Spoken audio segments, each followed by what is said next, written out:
morning, everyone. Welcome to Babies with Knives. Today we are going to be playing Knights Arcanum with creator Brandon Verhalen above me. He's off camera, but still. Hi. Hello.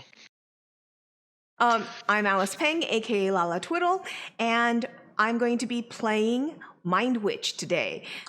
We are playing pre-generated characters, and Mind Witch is she's a ranged DPS with a little bit of support and healing and damage and such like that. She's a little bit of a mix of everything. I know, sounds just like something I'd never play, right, guys? So I am going to throw it over to Brandon Powers up in the upper column, the first person in the next column there. Hey, Brandon.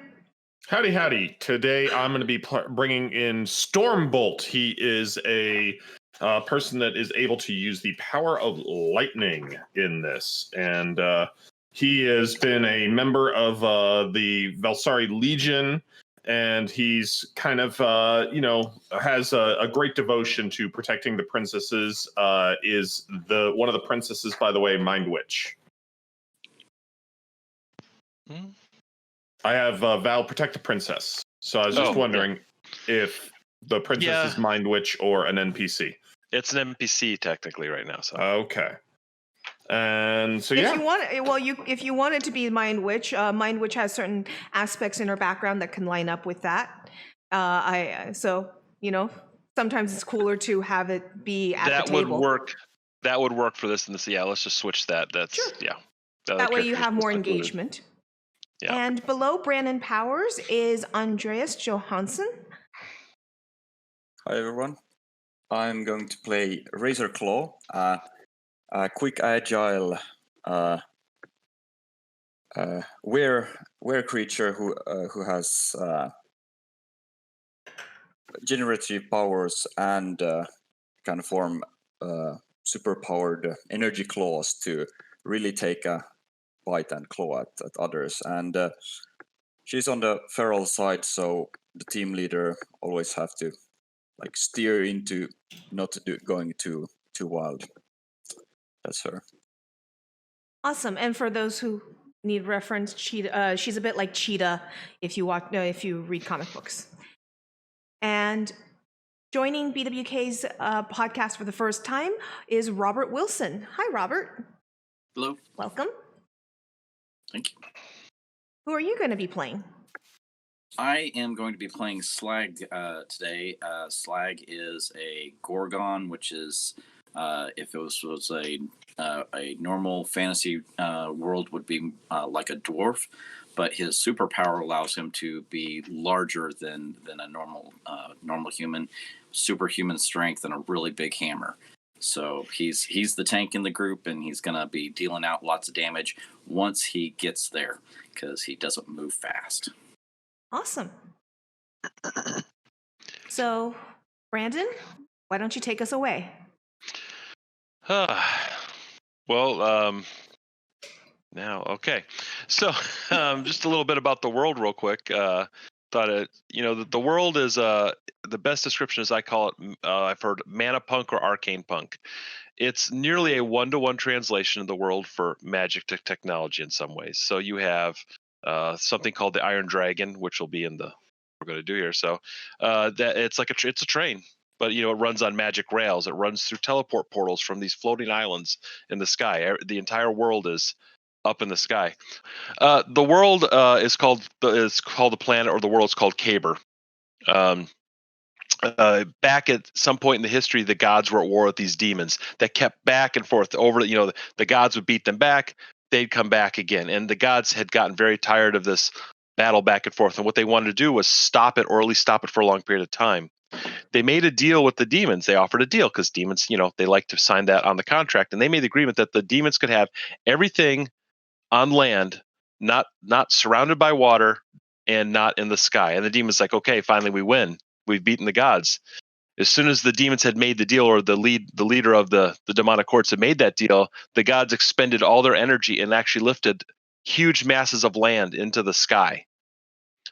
And then all the water rushed in and surrounded the demons on what was left on the surface. what that did was it trapped the demons. This is called the storm below. It's a raging storm that always rages down below. You can see it from the islands floating in the sky. So then the humans were left in the sky, and the amount of magic that was released changed and twisted and altered people. Well, the Gorgons were actually humans, and they were changed by the magics in the world to these rock-like beings. And there's other beings in the world that were similarly changed. So everyone actually descends from humans, but were changed by the magic and, of course, sort of became separate races. Now this world has all this magic, and these people had the spark of the gods in them. It caused them to, let's say, mutate. And so some people are born or have gifts that express themselves at times, and that's where you get these people like Stormbolt who can throw lightning and so forth. Or have telekinetic powers like Mind Witch, etc. There's no particularly good or evil. It's just people are people. So the world isn't really medieval. It's arcane punk. You have trains. You have these massive portals that the trains it drives through and goes to another island, etc. on a schedule. All the gods are dead except death, because death got more powerful with all the death.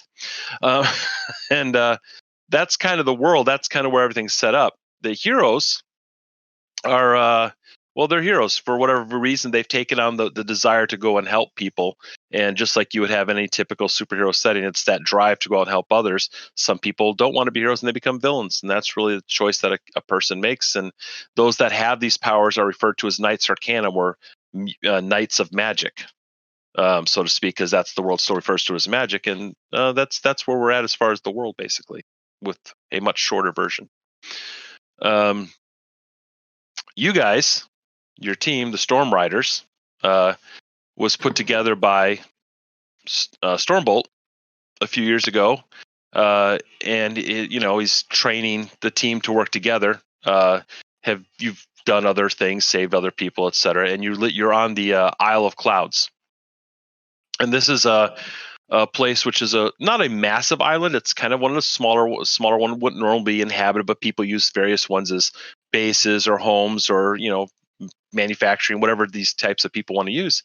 And the Isle of Clouds is a pretty large, as far as one of the smaller ones that people get. It's large, small. It's a rather good sized chunk that people used to build It's got the large manor on it. It's got rolling greens. It's got some gardens, high walls that surround the manor as well. And it also has mounted on the walls are multiple arc cannons, which are magically powered cannons, and other defenses like a force dome that can activate when needed. And this place is where someone that everyone just calls the old man, because he's been here forever, and no one ever asks him his name, and he never tells. Or if someone does ask, he says, "I don't remember." And he's been here for a long time, and this is a place where he helps train and teach other heroes. And here's where the other veteran heroes will come to relax, recoup after they've gone out into the world. And not all of them, but this particular teams like the Storm Riders come here. And you guys are doing whatever you're doing for the day when the old man would summon you to come to his chamber to speak to you. And I assume you all come. Uh-huh. Can I be there in spirit? As in, I'll just mind link in. You actually could, yes. Great. I'm there then in spirit. Could. So you decide not to come. I'm reading in the library right now, and but I'll attend telekinetically. Yeah, you're actually able to up to a mile. So yeah, anywhere on the island, you would easily be able to just reach in. You hear him call you in your head, and you just say, "Nah, yeah, I'll just I'll conference in." So, Yep. and he talks. He kind of pauses for a minute, and only you can hear him say, "Really?" But then he goes back to You're the one that complains. I'm always late. If I'm showing up now, do you know how late I'll be? Just let me conference in. Okay, you're on time then. So the private conversation goes back to the group conversation, and this is recently, I know there have been several thefts across Caber, and what they're stealing are storm shards. And of course, as you all know, storm shards power all these fantastic devices across the world. They can, and a bulk of them can be very dangerous if someone's using them for who knows what. The loss of storm shards can cripple a city's defenses, deprive them of these needed shards to power their weapons, their Titan golems. no one really knows who the attackers are yet. All they know that is every time the Iron Dragon comes into a town, the ones that have been attacked, within 24 hours, an attack occurs. That's the only link we've been able to find. The only other thing we know is that strange people have been seen in robes. Large people in robes have been maybe spotted around some of these events. And then the shards are, so they break into a shard repository, the shards are stolen, and whoever it is disappears. Based on what we've seen, based on what my spies and people have been able to find, is that we think Sapphire City is the next target. I would like you to go there and see if you can investigate and find, who's doing this and stop them. And what the next train, if you were to leave now and take your skyship, you'd probably get there a few hours after it arrives, but that's the best we can do. Okay. So how Clawing up the people in robes. Simple. Yeah, very simple. While he was doing that, every so often he might have heard me accidentally mentally read aloud a sentence in my book. It's like if there was only a mute on this thing. And it's in a foreign language, by the way, because apparently I have linguistics. So yeah, it's always going to be in a foreign language. No, great. So those who can read other languages will understand. So, would suggest that you go take the skyship, the Silver Ghost, which is docked here. You can take that and go to Sapphire City and investigate. All right. Assume you guys will jump on the ship and go. I don't suppose before we go that you have any pictures or videos or anything to show us what these witnesses have seen. Well, we have some descriptions, and he goes to a little box, and he scribbles something, puts it in the box, and closes it, and hits some crystals on the top, and waits a minute. And then he waits, and he opens the box. The message is gone. Then the crystal glows again. He opens it, and he has a note sent from someone, and then there's some written descriptions on there. He said, "Oh, my spies have sent back a message. Here's the description." And all it reads is, like I said, is that there are rather large people from the description. Some people describe them as being over 7 feet tall, but always in robes, and no one's gotten a good look at them. They always seem to have the attack always occurs right in the very early morning, and they leave. They do their attack and they're gone. So it's not quite full daylight, and people aren't always up and awake. They're trying to avoid crowds. Okay, question. What level of technology is this setting? Well, You like I said said, it's steampunkish? Manapunk is better term, but Okay, yeah, manapunk. steampunk would be a kind of a good comparison. It's magic replaces technology in Yeah. a lot of ways, but they don't. For example, what I said the messages were sent. It's kind of like a fax machine or a telegraph. Yeah, I caught but that. not everyone has one. Okay. It's rare, so Okay. rare-ish. Cool. So yeah. So asking for a magically generated hologram of something is not beyond limits. Not beyond limits, but just not available at this time. Awesome. Good. So I'll meet everyone at the ship. okay. So you all get to the ship, the Silver Ghost. You go ahead and board that, and as usual, someone would have to get into the central control, and you have that. Yeah, when everyone gets on the ship, they find that I've been that I'm there tinkering with stuff again and trying to upgrade something, or at least figure out how something works in the attempt to upgrade it later. Okay. I sometimes break things of ours, guys, doing this, by the way. But it's important to know how everything works. Yeah, Razorclaw is fairly curious and scutters to look over his shoulder and, what's that? Is it going to blow up on those big robed 7 I'm feet? just trying to figure out if I can upgrade our communications to create multicolored lights. Use light signals. Add light signals to our communications. I Interesting. guess that could Yeah, be it's- useful. there's think probably a this one- possible way to do that. I think this one, if we move it here. Oops! No. Pop, pop, pop. Sputter. Nope, that was not it. Move it back. There's a younger female character. Everyone refers to her as Whiz Kid. She's running around the ship. She's like, just stop! Don't do that! Oh my! And she just throws up her hands. I'll be down below decks fixing it. And so she runs down there, and she seems to be knows that she Whiz can't Kid, go with have you to this teach me time. how But that one works next time. yeah, I'll do that. She runs down. She makes some quick fixes. There's no real serious damage. It's just the display wasn't working properly, and she's fixed it. She says, "I know I can't go on this mission with you. I'll stay here." And she hangs her head and walks off the ship. So don't break anything. And, I wasn't breaking anything. I was improving. Improvement in process. You taught me that, Whiz Kid. yes, I did. Sorry. No, she I know. I can go and run around. I'll check if there are any suspicious people already here on the train. Right? I can do it. That's a good idea, right? Yep, it's totally fine. That's I believe you're working on playing one of those hindrances as well, so you should go ahead and give yourself a Benny. If I recognize you're the curious one, I believe. Yeah. Curious and impulsive. Yeah. I'm definitely playing to my hindrances a bit. Always wants to see how things work. Yes, that's it. Thanks for reminding me. So that means, oh, good God, you'll have a lot of bennies already to start with. Good job.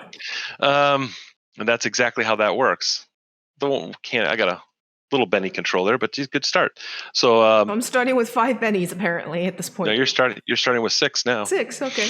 Cool. Yeah, that's good. Don't worry, I'll use them. Yeah.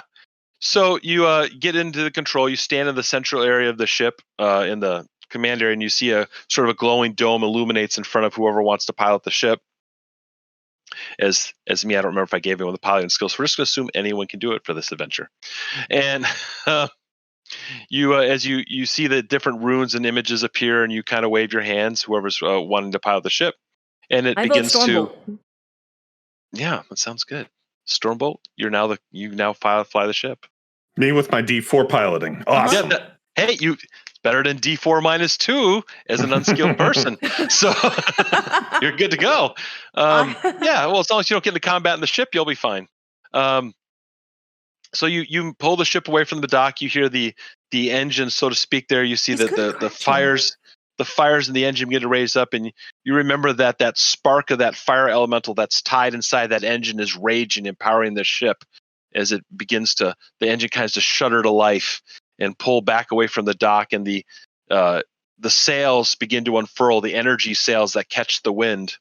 Kind of think like a green hard light construct from Green Lantern for the sails. And it catches the wind, and you plot your course using the star compass, which is a 3-dimensional magically created image that shows where you are in the space of the world, so you can navigate in a world that is 3-dimensional when you sail towards things. Plotting your route. Why don't you make me a piloting roll there, other Brandon? Okay. So I get a D4 for my agility, or a D10 for my agility, and a D4 for my piloting. Is that the combo? You roll the D4 for your skill, and you roll the D6 wild die. You only roll the agility only determines how high your die can go before it costs you more points to level it up. You rarely use your actual stat directly. I have a 5. Okay, and then just so everyone knows, generally speaking, unless there are modifiers, a 4 is a success. After everything's said and done, if you have a 4, you're good. You pull the ship away. You easily plot the course. It's not that difficult to get where you're going. It's a major city. You've been there at least once before. I mean, you are a Valsari Legionnaire. You've been a member of the Legion, so you know exactly where you're going. And as the ship continues to pick up speed, you aim for the nearest slipstream, which is really high-speed air currents, of course, and you slip into that, which then greatly increases the speed and saves you time getting there. Because you were successful and you managed to maneuver into the slipstream, you shave a few hours off. Instead of getting there at an hour after the train arrives, you manage to fly, and as you come up to the docks of of Sapphire City. You'll actually be arriving at the same time as the train is.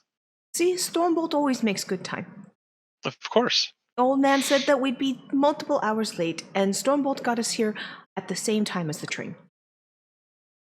The city, as you come to it, and some of Stormbolt, you've seen it before, but others have not. It's massive spires, gleaming and polished, go into the sky. Let me pull up my notes here.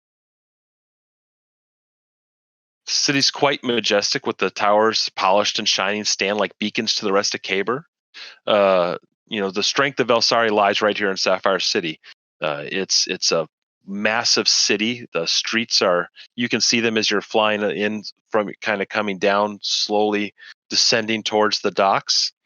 You can't fly over the island because the way magic works, the way the power works, is when you get close to an island, it slows ships down too much, so they can only come to the edge, which is why you're going to dock at the edge of the floating island, so to speak. That's where the docks are located.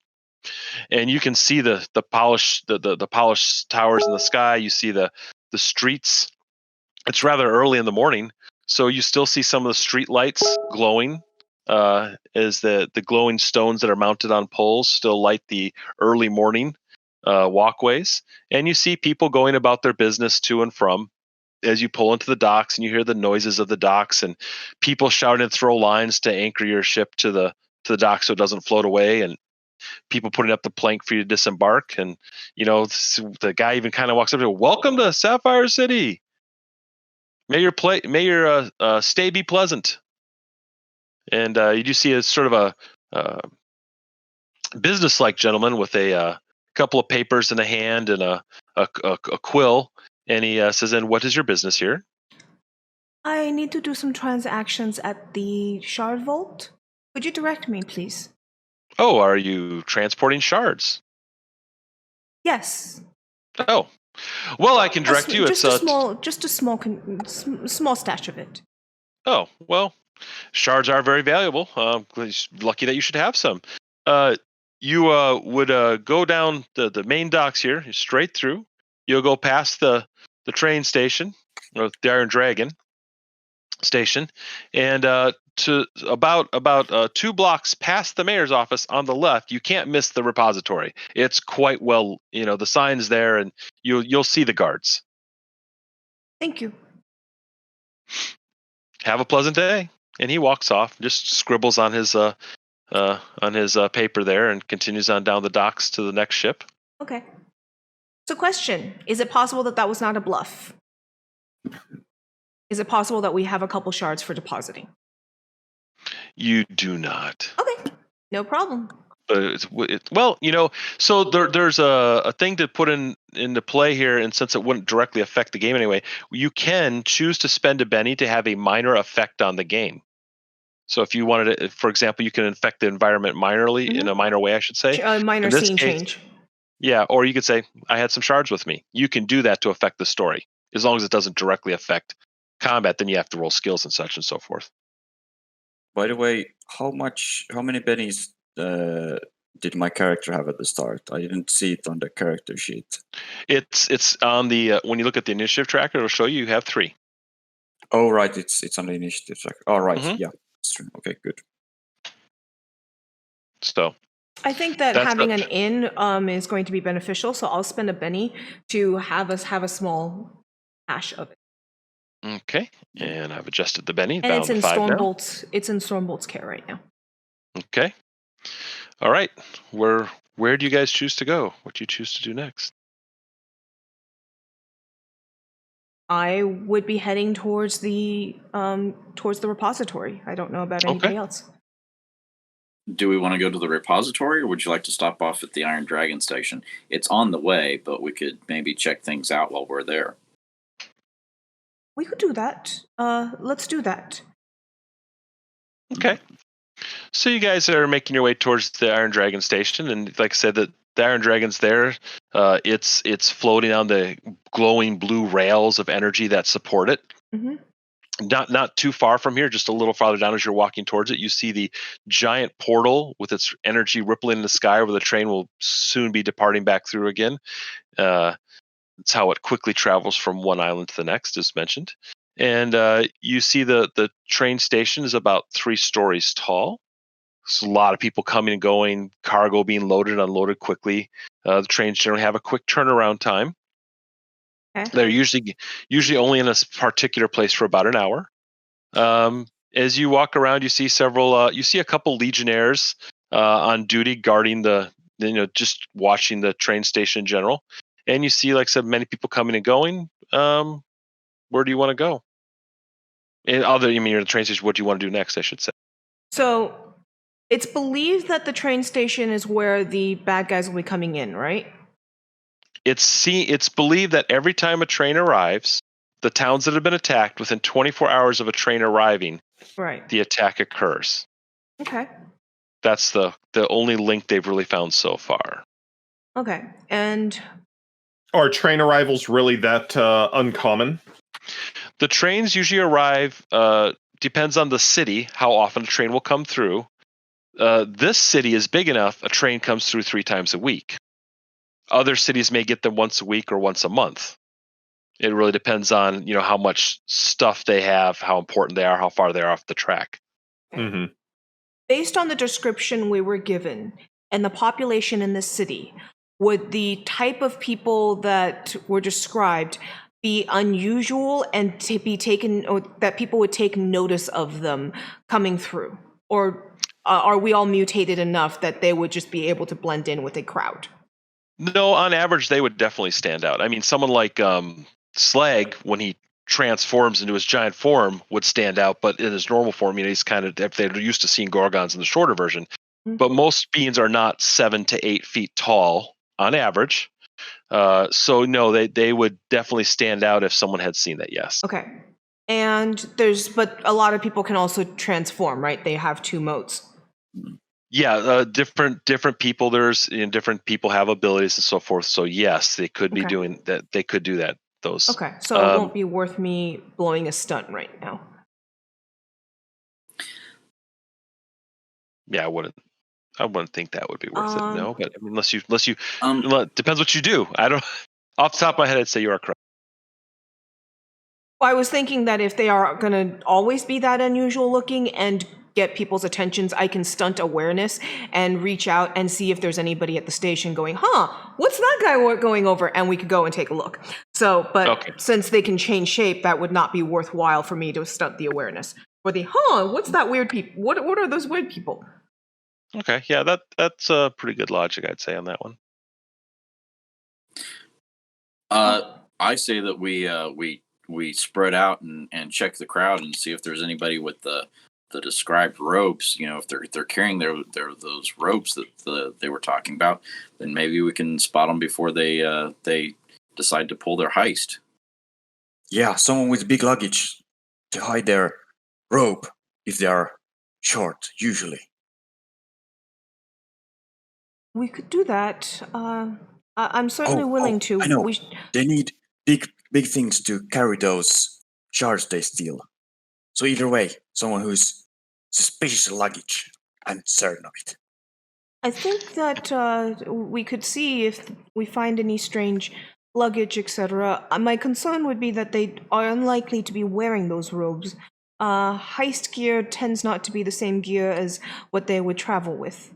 I had similar thought about looking for suspicious, reaching out with my mind and seeing if I could find suspicious people inside the station. However, I do not think that they would. I think they would blend in a little better, but we could look around and see what we find. Oh, perhaps it is possible that they may have what they call an inside man, could they not? So perhaps we could look to see if. Let's look around to see if anything suspicious in the station itself. Maybe a door is open that shouldn't be, etc. The inside man? But haven't they been in every place? That would be a lot of inside men. Right? Well, yes, but that is also possible. No? Maybe? I mean, yeah. Bolt, you have been really quiet today. Did you get enough sleep? You're muted. That's why you're quiet. I'm doing quite well. I'm just trying to survey the area. At the moment we're kind of grasping at straws. Yeah. So Why don't you guys make a notice roll for? Sure, happy to take a look. So, double 4. So oh, nice. 4. Double. Oh, okay, got it. So success. So 5 and 4. Okay, well then you got a 5. You just picked the highest, 5. and you got a 3, Mm-hmm. Lala. Yes. Okay. And Robert. Ooh, Snake eyes. Oh, Ooh. so Mind Witch, you really don't notice anything that catches your eye at the moment. Uh-huh. I'll get back to Stormbolt and Razorclaw in just a moment. But we have a botch. Slag, you think you see something, and so they're kind of looking off in a direction. They're just kind of noticing the details, and you're like, "That's him! That's him over there!" You swear. You point at someone. You see some guy in a robe who looks kind of tall, and you're like, "That must be him!"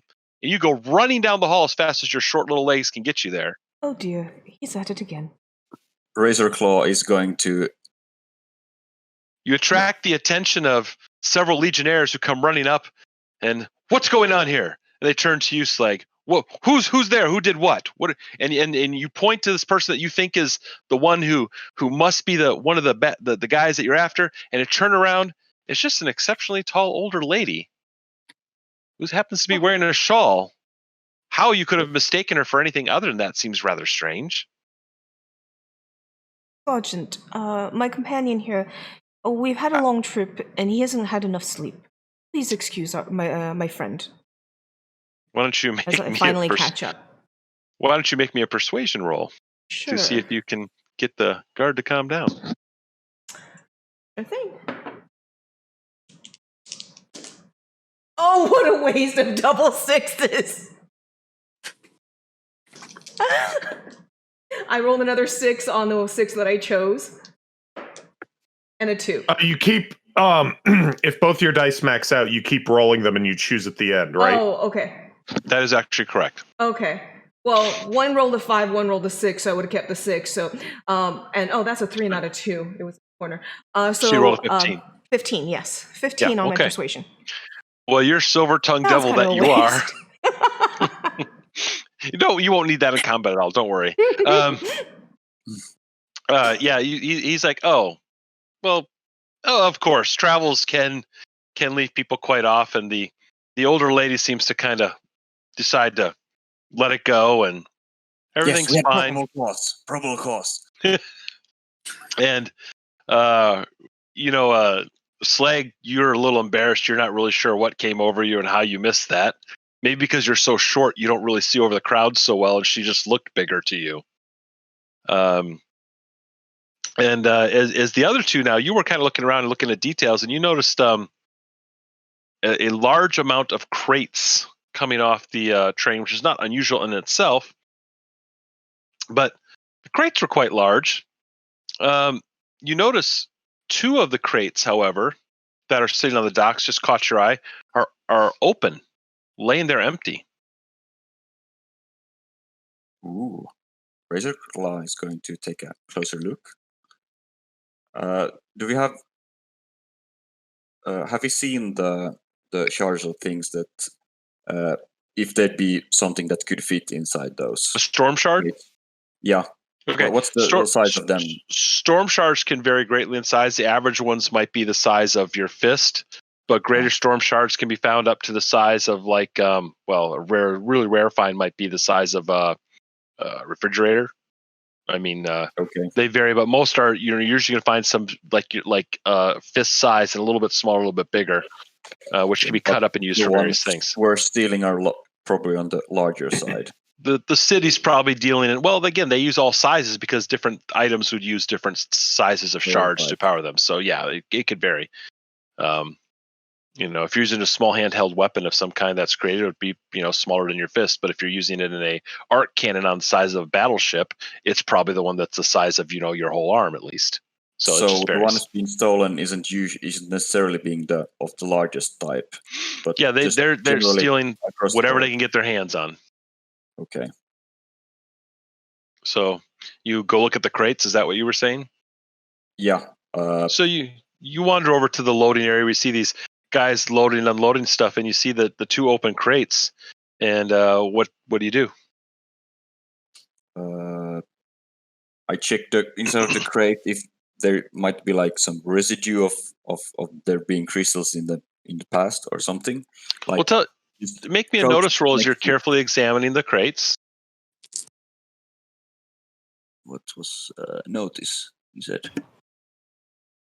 Did you say notice? Rob? Notice, yes, correct. Yeah. That's a 5. Okay. It's rather evident when you walk up to the crate and look at it. While they're open, it strikes you away because normally when you break open a crate, of course, the side that you break open falls down. But this crate actually, not only is it open, but it's hanging on a hinge, and on the inside is a latch. And then you notice that there's several other crates going down a little further. There's that they were closed back up, but you could tell that they weren't closed tightly. That there's probably about 10 or 12 of these crates that are about 10 foot square, rather large crates. And everyone, as you investigate, had hinges, and they're all empty now. And when you look in the base, if anyone else is looking, maybe notice other details, but you see some scratches and stuff in the base of the interior of these crates. Anyone else want to make a notice roll if they join you? Come on, look. Oh. I'm pretty certain the rogue people, they have been hiding themselves in the crates. I know it. After I finish the situation with Slag, I will head over and find out what Cheetah is looking at. But I didn't know how long that was going to take for me to calm them down, so I didn't want to just jump in on the scene. And I believe that Stormbolt is already there with Cheetah while I'm making my way. I'm actually going to be looking for people that might have been near those crates, that might have unloaded them or something like that. Okay. Well, so let me know when I do get there. Okay, so since you're Stormbolt, you're asking people around and just talking to people and questioning about. You find a gentleman who's in charge of the loading and unloading. He says, "What's your question about the crate, sir?" I was wondering if you knew who had unloaded these. Well, I mean, it's weird because I don't know who unloaded them, but they're here, and that one's open. That's weird. But I don't know if someone sent us empty crates to pick something up with. But I never saw anyone. I don't know. I didn't see anything. And he asks around to some of the other guys on the docks, and they're like, "No, those yeah, we kind of turned around. They were there. I thought Jimmy did it, and I thought Bernard, did you? I don't know how they got off of there. Nobody seems to know." Okay. Does the crates do they seem to be like fairly airtight, or do they have like air holes or something, or does it seem to be something to be transporting? They seem to be rather well put together. They don't seem to have any specific air holes or comforts installed in, which is a little bit weird, but yeah. And Lala, you and Slag, because Slag walks slow and you decided to keep next to him so he doesn't get in more trouble. Uh-huh. So you kind of walk with him in case he were to open his mouth again and get him over to the group. And you guys are now all here together. Okay. I'm going to, so are people in this culture generally helpful or generally apathetic? In this particular culture or city, people are generally friendly. Okay, so then what I'm going to do is I'm going to fake a fall when we're near the crates. Okay. And when people come to help me up, I will have physical contact and I will mind read them. Okay. Oh, my ankle, silly me. I really need to get better shoes. I should not travel in these shoes. As soon as you see it, Bernard's like, oh, miss. And he reaches out and grabs you by the hand and tries to help you up. Mm-hmm. You could roll. See what's the mind reading. You just do it normally speaking, but that is actually a second. One thing tosses me around a little bit on superpowers is because they kind of work. But when a couple people mob around me, like 2 or 3 people come and check, oh, are you okay, and help me up, I'll basically allow 2 or more people to help me up and have that physical contact, and just quickly try and grab information off them.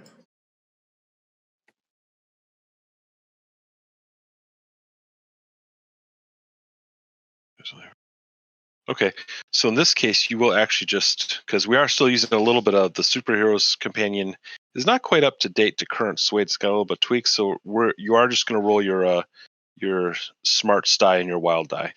Okay, sure. My smarts die. And if you don't want them to notice you're reading their mind, it applies a -4 penalty. Yeah, I'll take the -4 penalty. Smarts die and wild die. You got the bit. Yeah, she got the bennies. Okay, I feel like because I just did a double 6, I feel like I need to point out that I just did a double 6 again. I just believe people. If you want to have fun, we're just going to trust people. Well, but it's kind of I mean, sometimes blowing up dice is better for the story. So I don't see the point in cheating on dice rolls. Nah, it's not fun. Yeah. So then that is a 10 on one of them, and so yeah, 10's my high. So take -4. So that's 6. Yep, still success. You're able to read his mind. What is it you're probing for?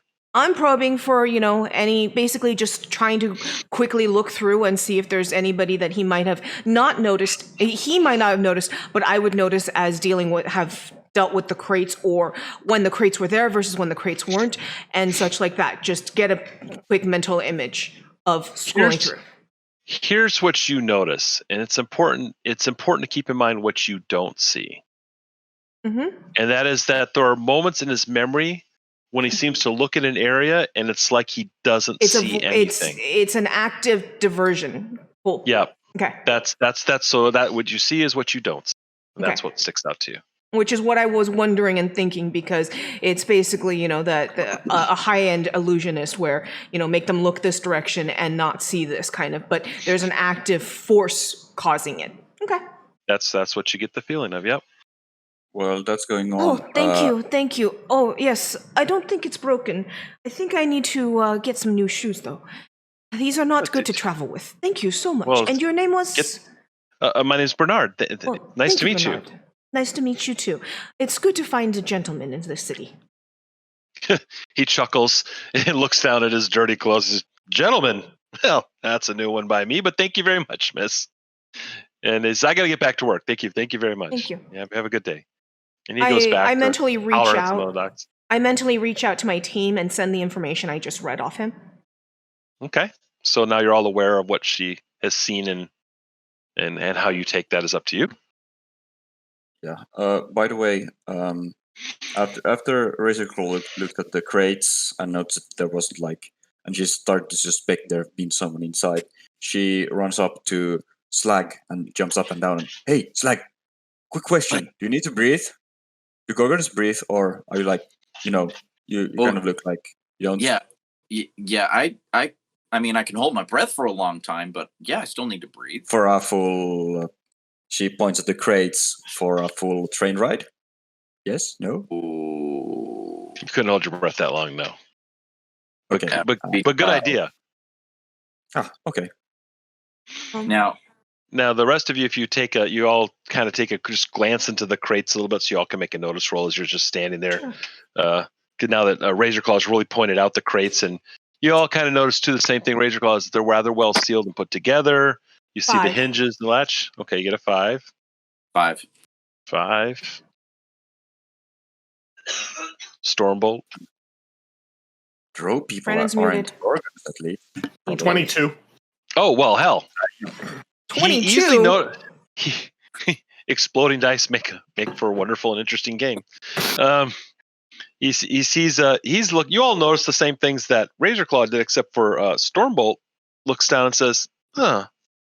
He's looking at these crates, and he can definitely see in the 1 or 2 that are open what looks to be footprints in the wood, where some kind of weight has pressed into the wood, the shape of feet.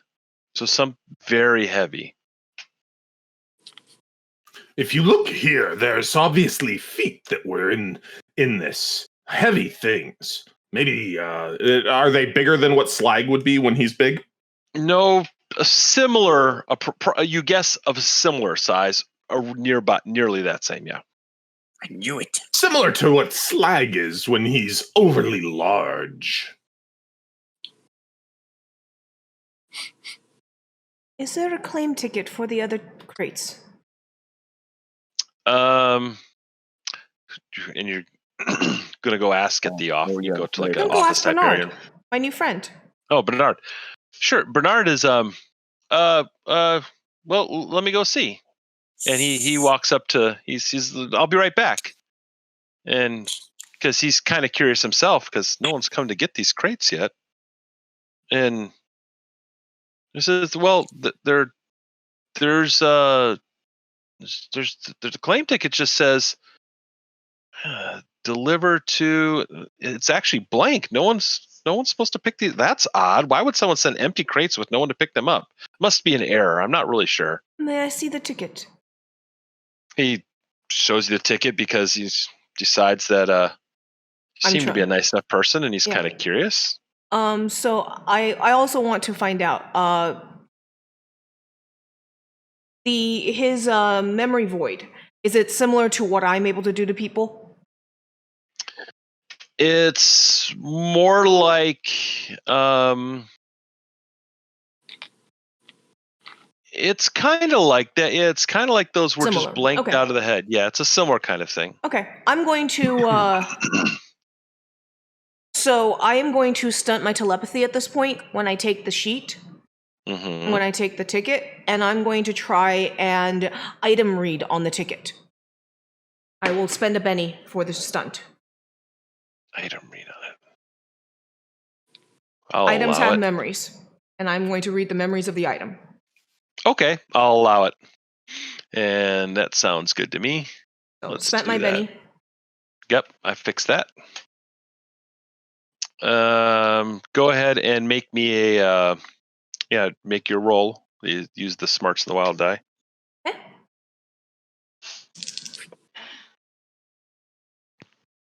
8. Oh well. Yeah. What do I want to say? You see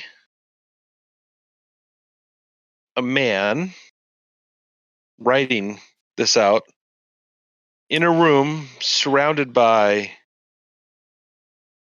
it's a little fuzzy, giant statues, and he seems to be scribbling it and a little bit of a smirk on his face, and he says, "That'll do," and he hands it to another. The hand he puts it in is massive in a similar way to the way the hands would be like Slag when he's bigger, and you hear sort of a great, as the hand grips onto it, it has sort of almost a grating sound like crinkling glass. And is it like glass? Would it be like basically glass or metal that is moving against itself like a mechanoid but glass? That's kind of what it sounds like too. Yeah, and that's about all you can get from it though. Okay, but can I get so if I try and focus in on anything in the room and such like that, can I focus any identifying markers, a name tag at the end of the desk, anything like that? Try and focus in on the room itself. Or focus on any distinguishing features on the man.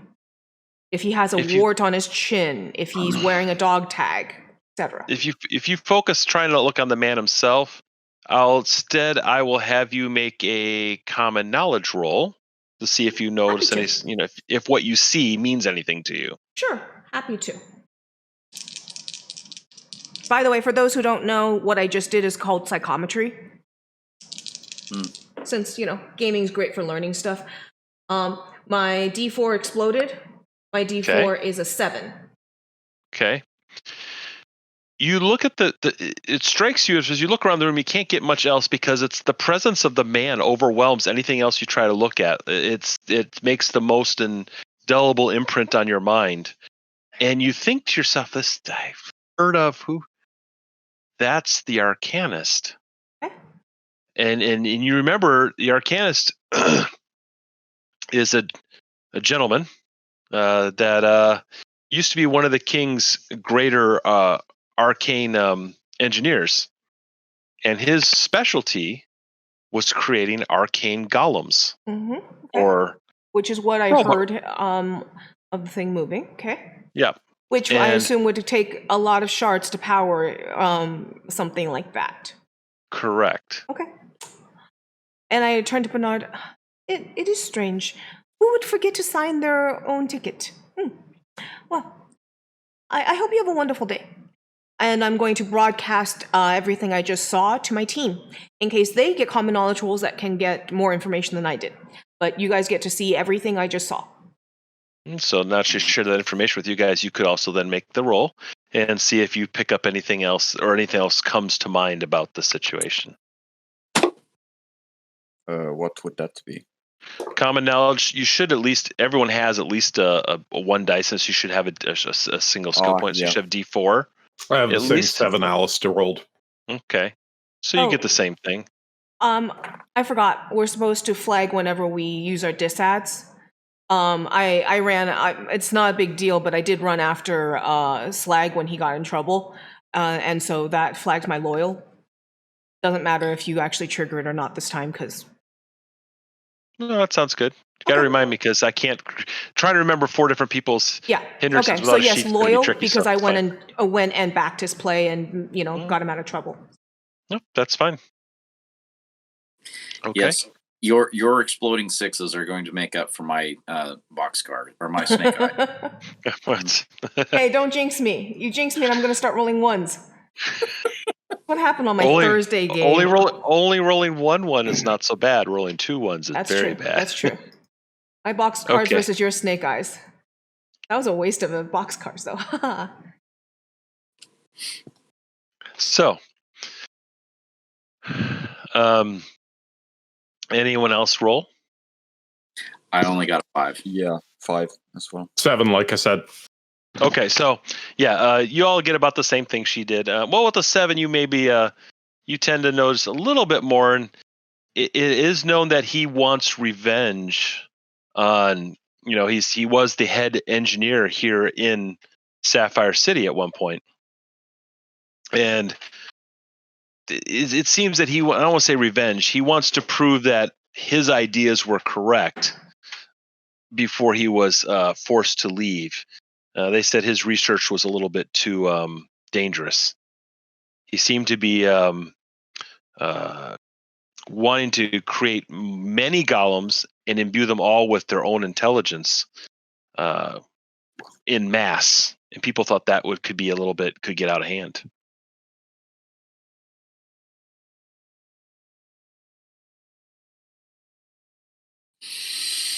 Golems.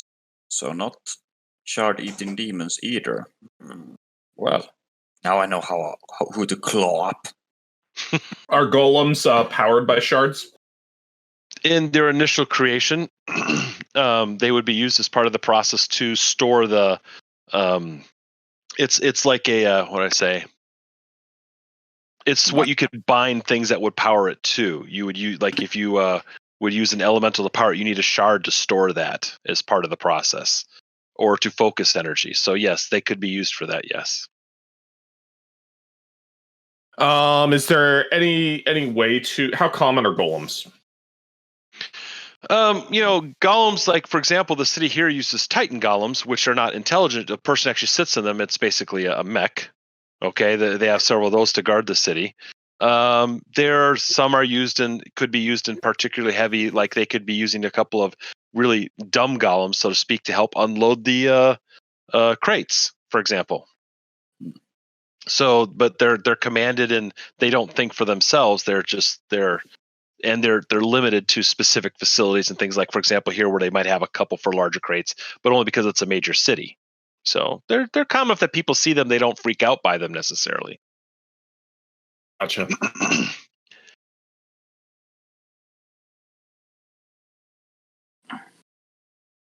And is there anything else you guys want to do here? I think that we need to be on the lookout for some of these golems that might be being used for nefarious purposes of stealing, they could be used in this, but unfortunately, it's hard to rely on our senses when so many people around us seem to have let slip these important details. So where were you guys wanted to go next, or what else did you want to do?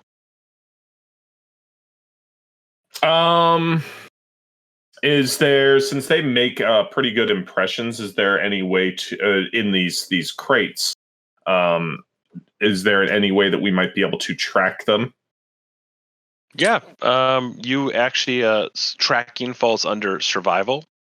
If you have that skill at all, then that would be to use for tracking. If you don't, you can do it unskilled, which would be D4 -2 and a D6 wild die. I am minorly skilled in it. How are other people doing? Oops. Yeah, In what? In tracking? Survival. Survival? No. Survival. I have nothing. Yeah. Razorclaw is also eager to look up any traces of golems or Now, can we or make this whatnot. a cooperative roll? Yes, you can. If you do cooperatively working together, who you pick whoever is going to be the lead one doing No, this. we don't. But you can. You still have. Or you have the skill that lets you avoid that, correct? Yes. Okay, sorry. I was like, wait, yes, you do, but no, you don't. Not if you have that. So yeah, everyone can just roll, and then you can add to the highest. Okay. So let's cooperate on this. Cool. So I'll roll a D4 and a D6. I got snake eyes. Okay, so I rolled. We'll get back to you in a minute. I rolled snake eyes. Awesome. Oh my god.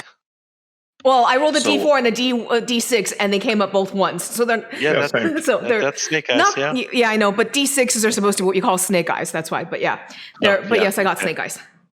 I rolled 6 on my wild, and on the second roll I got 5. So does it mean I got 11? It does No. mean you got an 11. Yes. Yeah. No, Oh no, yeah, sorry. because the 6. No, you.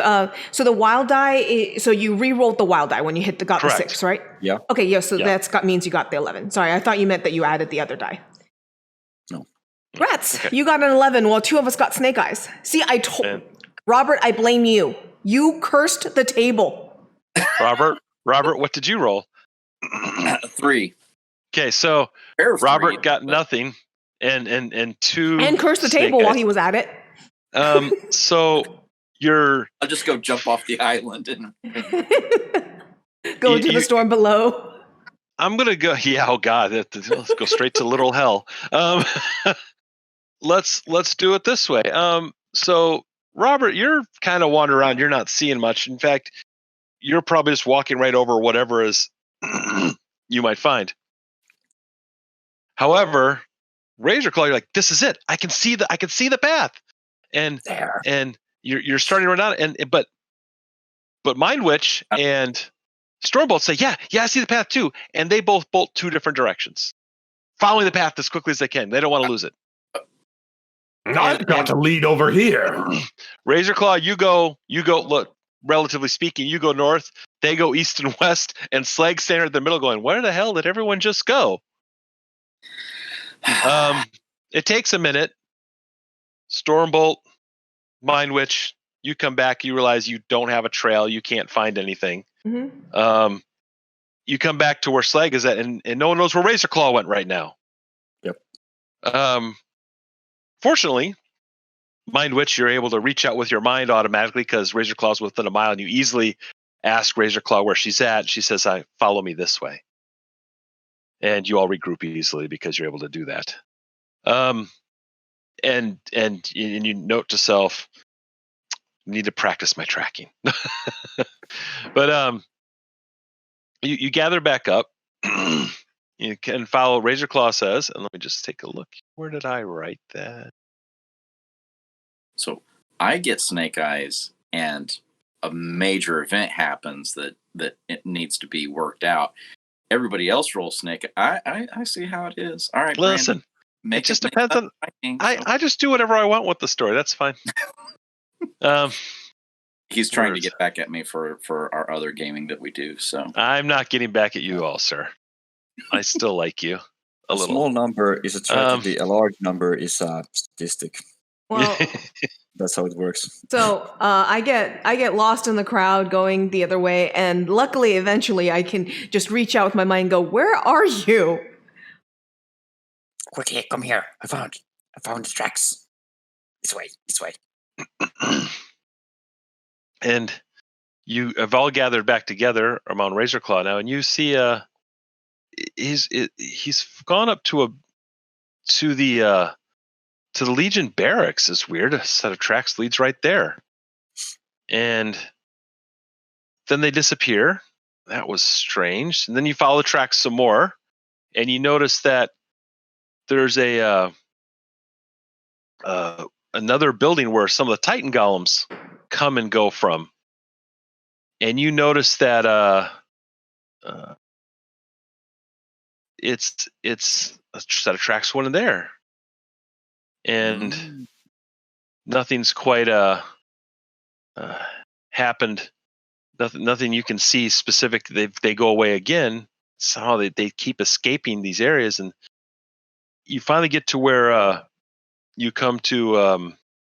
Where's the one I'm looking for? Sorry. You come to a building. It's not of anything particularly interest you off the top of your head, but you see that the door has been broken open. And you see that the door's like ripped off its hinges, a little kind of hanging to the side a little bit.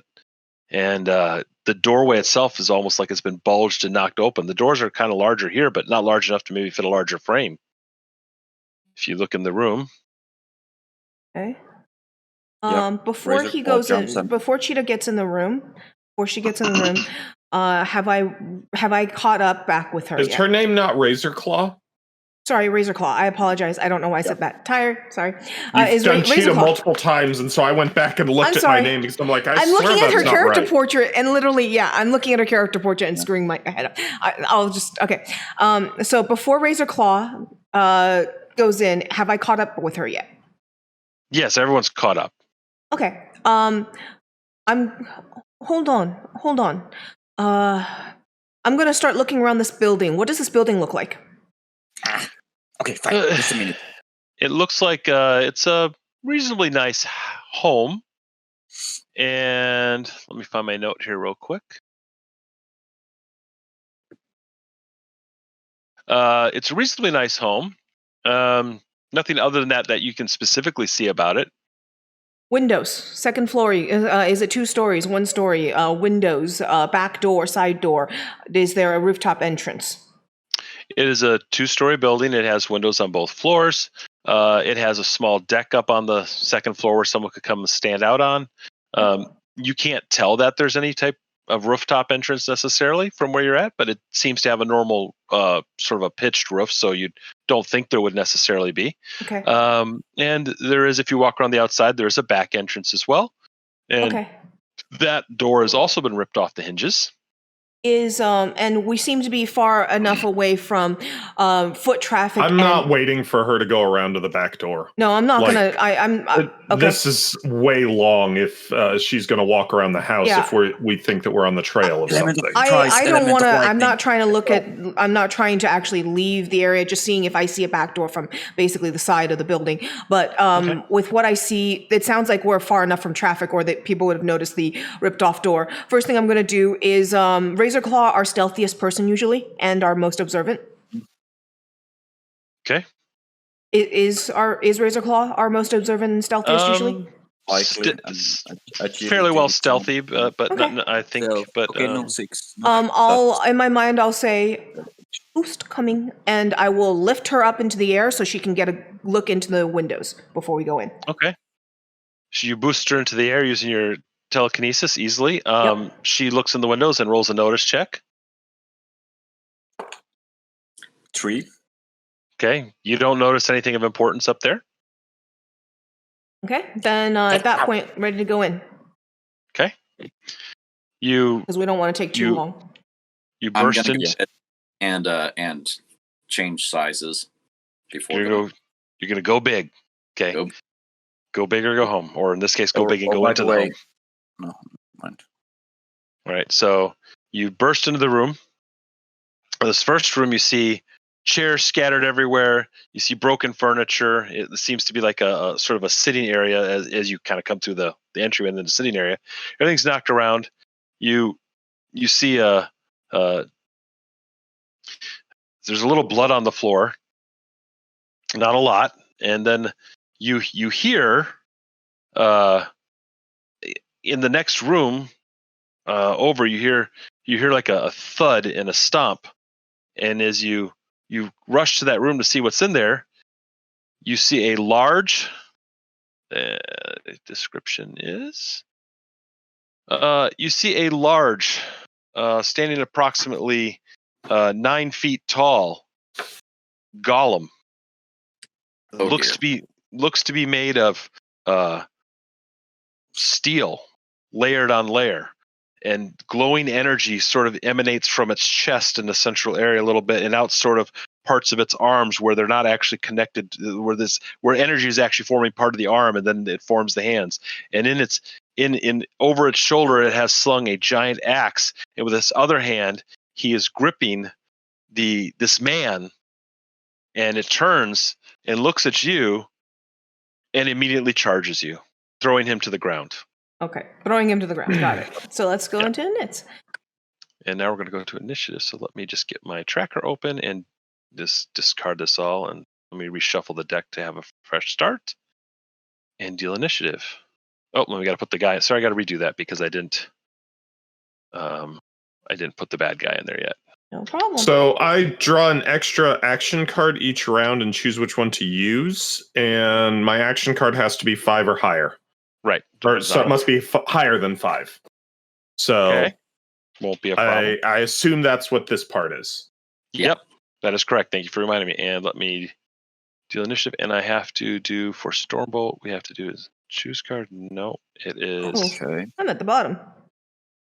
There we go. Oh, you guys rolled well. All right. So Stormbolt.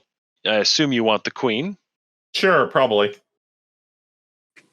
Oh, wait. Read me the description again one more time. How it says. What is it you say you do? So, level-headed, draw an additional action card each round and choose which one to use. And then quick, action card must be higher than a 5. Right. Okay. So you're getting best of both. You're always you go first a lot. So I assume you want to use the queen. Yep. Okay. So and Razorclaw got the Joker. I know. There's right. all sorts of awesome stuff here. Yeah. We rolled real high, except for me. So I'm even above average. Well, you're still just behind the tank golem. Now, a couple quick things. One, Razorclaw, you drew the Joker. This means that you get +2 to your attacks and +2 to your damage for the rest of this first round. Okay? Nice. And you can hold your action if you should ever want to, but you automatically are first if you want to. And anyone can always spend a Benny if you feel the need to redraw your initiative card. I'm not saying you should. You can keep that in mind. It's a lot of people forget that. So, you're within range to where you can easily close the distance. So range doesn't really matter. You're in a room, so you're really within range that you can easily close. What do you want to do, Razorclaw? Because you do go first. Right. So I'm looking at my clause. It says it requires activation to. It's a free action. You just have to think about it. It's just not always on. Okay, so Razorclaw wants to power up her draw forth her energy claws and pounce the golem. Does it have a head or something? It's shaped like a person in that anthropomorphic sense, whatever. Yeah, whatever. It's humanoid. That's the term I'm looking. Yeah, she wants to run up and pounce it and starts to claw at its head. Okay. Basically. So you just make your roll. Now you can take 1, 2, or 3 actions. Okay. The way your character is built, you suffer no penalty for taking 3 actions in a round. So it's not. There's no negative for you to do so. Yeah, I definitely will. So what's the attack? What's my attack? Fighting. Roll, then? You're fighting. Right. Oh, right. Yeah. 8. So, and you still rolled your wild die with each attack. Yes, and then I have. Did I have +2 to damage and attack? Yes, from so the you'll add Joker. 2 to your roll because of the Joker. Okay. Now you said you were leaping, right? Yeah. So you're leaping to attack, and you have an ability called Death from Above. Do I? And you do. I have free 'Cause strike and free runner. And okay. And Death from it would be under the power. What happens is you also add for the first attack, the first claw attack when you come down, you get to add your level in your skill, which is 2, to your I believe it's your damage. Yes. So you're actually on this Oh, first right, yeah. attack, you're going to be +2 to hit, but you'll be +4 to damage for your initial attack. First Yeah. claw attack. Right. So then let's see how much I got. I rolled. Wait. So I rolled an 8 on my main die. Okay. Roll your wild die still. Yeah, and the wild die was a 2. Okay, so now just re-roll that 8 again. Yeah, and I got a 2 on my second Okay, roll. so you what you did is you rolled an 8, got 2, so you got a 10, plus you got 2, you actually got a 12.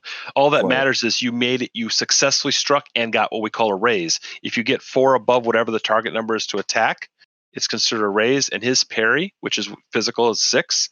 So you got a success and a raise, which means you roll an additional extra 6 for your d6 for your damage. So whatever your damage is, you're going to roll My another default 6 sided with damage it. is 3d6 with the razor claws. 1d6 from strength and plus 2d6 for being. So you're going to roll 3d6. You're actually going to roll 4d6 for this one 4d6 because you got the raise, Yeah, and you're going to add 4 to damage. You're going to tear him up, Oh maybe. yeah, this is going to be. Let's see how much. Okay, that wasn't too. And with late. damage dice, you add them all together and roll any explosions as well. I got a 6 with the 4d6. Yeah, So you add them all together. Add all the dice together total. I did.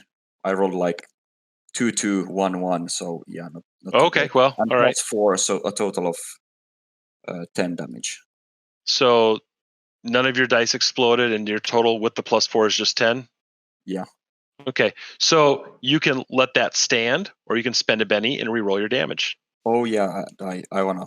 I figured you might want to, because you use you're getting more dice to roll on this first attack, so you want to re-roll that one and get your best shot at it. Okay, that's better. 16 damage.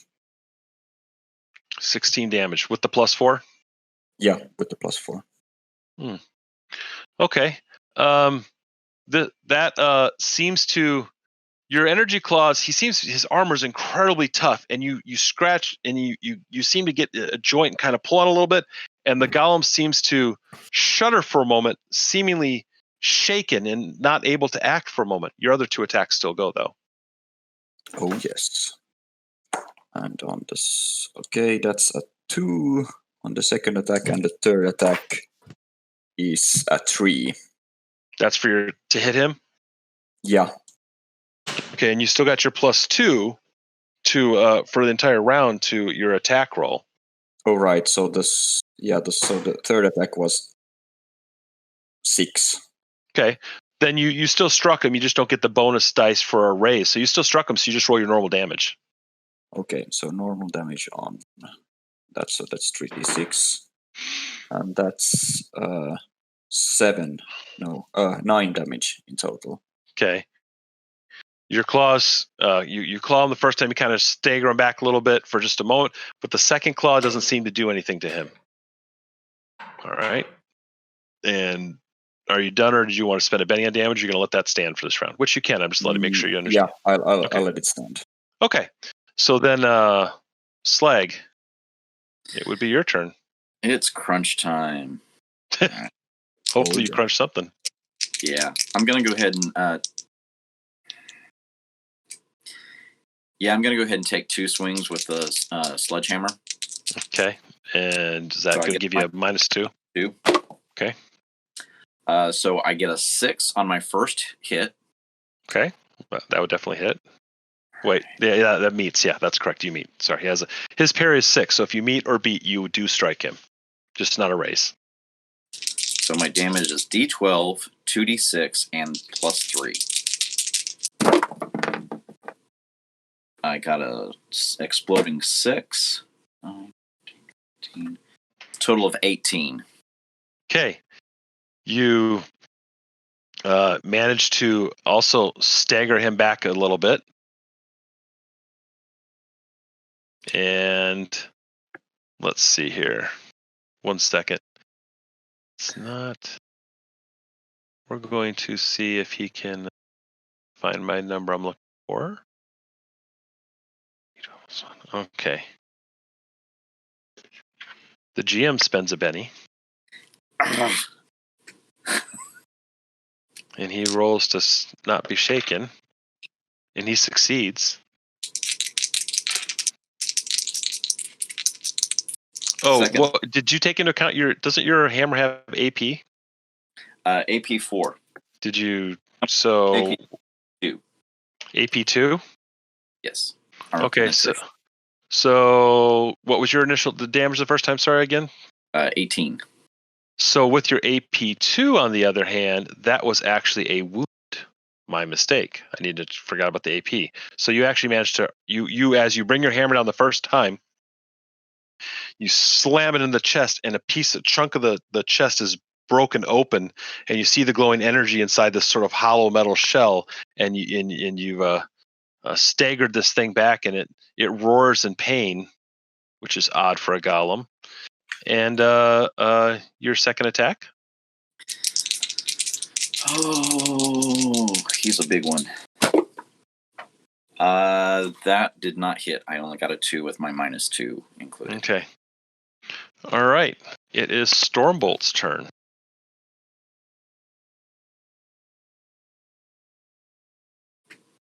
Who may be muted. Yep, muted.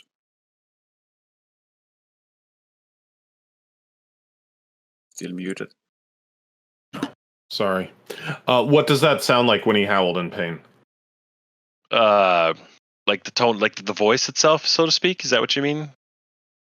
I'm just wondering, the voice, I guess. It's sort of the sound of it's a deep grating bellow, kind of like an angry train whistle, but much deeper. Okay. I guess looking at this, I think that I'm supposed to wade in with a sword. You do have. Well, I guess my ranged attack is pretty much the same deal. So I can go ahead and shoot at him. Okay. And that's a 5. Okay, so that would be that's a hit ranged. Okay. And you're only just taking the one action? I don't see anything that allows me to take multiple actions, unlike some of the other characters. You can always take up to 3 actions. The difference is if you don't have anything to negate them. If you take 2 actions, you'll be at -2 for all 3 attacks. If you take 3 actions, you'll be at -4 for all 3 attacks. Yeah, I mean, I roll a d6 and a d6, so my chances of hitting would be minimal with any negatives. So that's 10 damage. Okay. And that does not seem to phase him. Okay. All right. Now it's the That's tank. AP 4, I think. Okay. AP 4. And you said 10? Yep. Yep. That still does not manage to harm him in this case. It seems to kind of glance off. Yep. I think, does the sword have AP, just for reference? Let me. I don't know if it's any better or any worse. I don't know if it's better or worse. Just keep in mind if it's a better tool for that or not. Future has AP 4. It does the exact same thing, damage. Yeah, it's about the same, so not a better tool. Okay, is the golem seems to in its pain and anger, it looks towards welcome back. It looks towards Slag and takes its axe and decides to get a little bit of even there, and bringing its axe down on you. Ooh, yes. What's your parry, Slag? Parry is 7. So that's a hit with the raise. He rolled a 16. And he did ace, so strength plus d10. Which is 9 is a 12. I have 13 toughness. Does not manage to harm you at all as his axe Oh, bounces yes. off of you. It is now Mind Witch's turn.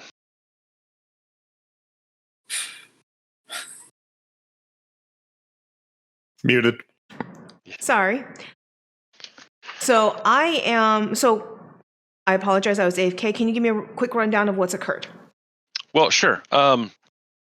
Razor Claw jumped up and managed to kind of stagger the giant with a energy claw a little bit. Mhm. Slag came in and slammed his hammer into the golem and managed to damage a little bit. Stormbolt fired a lightning bolt, which seemed to not be able to affect the creature at this time. Then it brought its axe down and managed to tried to put a wound into Slag, whose armor managed to protect him, and that's about where we're at.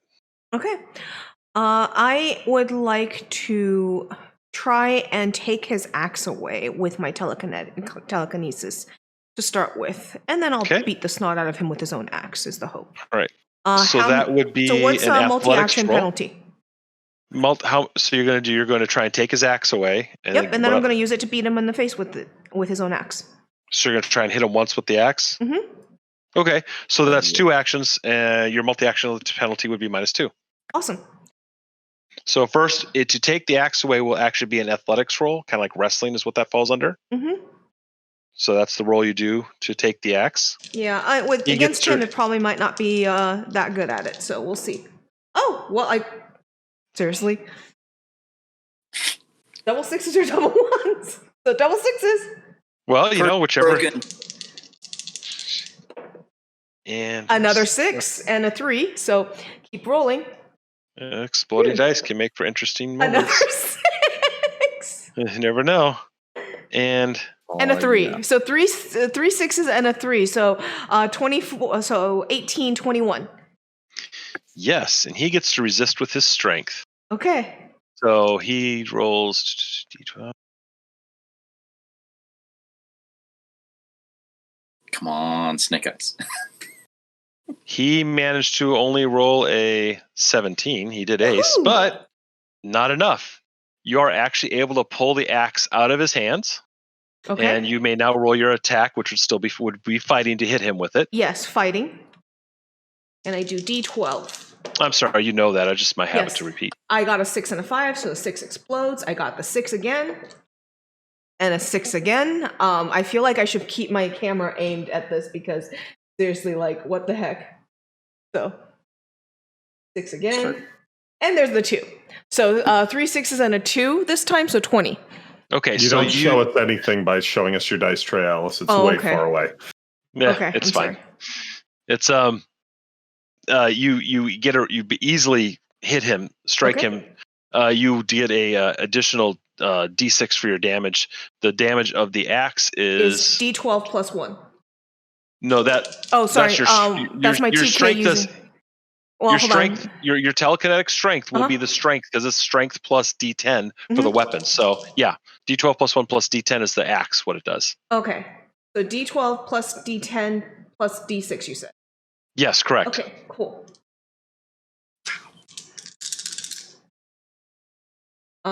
So 9 plus 8 is 17 plus 3 is 20.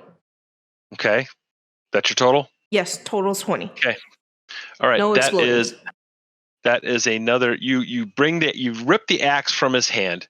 As it floats as it swings quickly in the air, you bring it back down into that gaping hole that Slag first opened with the hammer. You bring the axe right back down that same area, just chipping right at it, widening that hole some more. And the creature again screams in agony, and it would be time to deal cards again. Deal If you initiative. can't play with your toys properly, you Holy- don't get to play with your toys.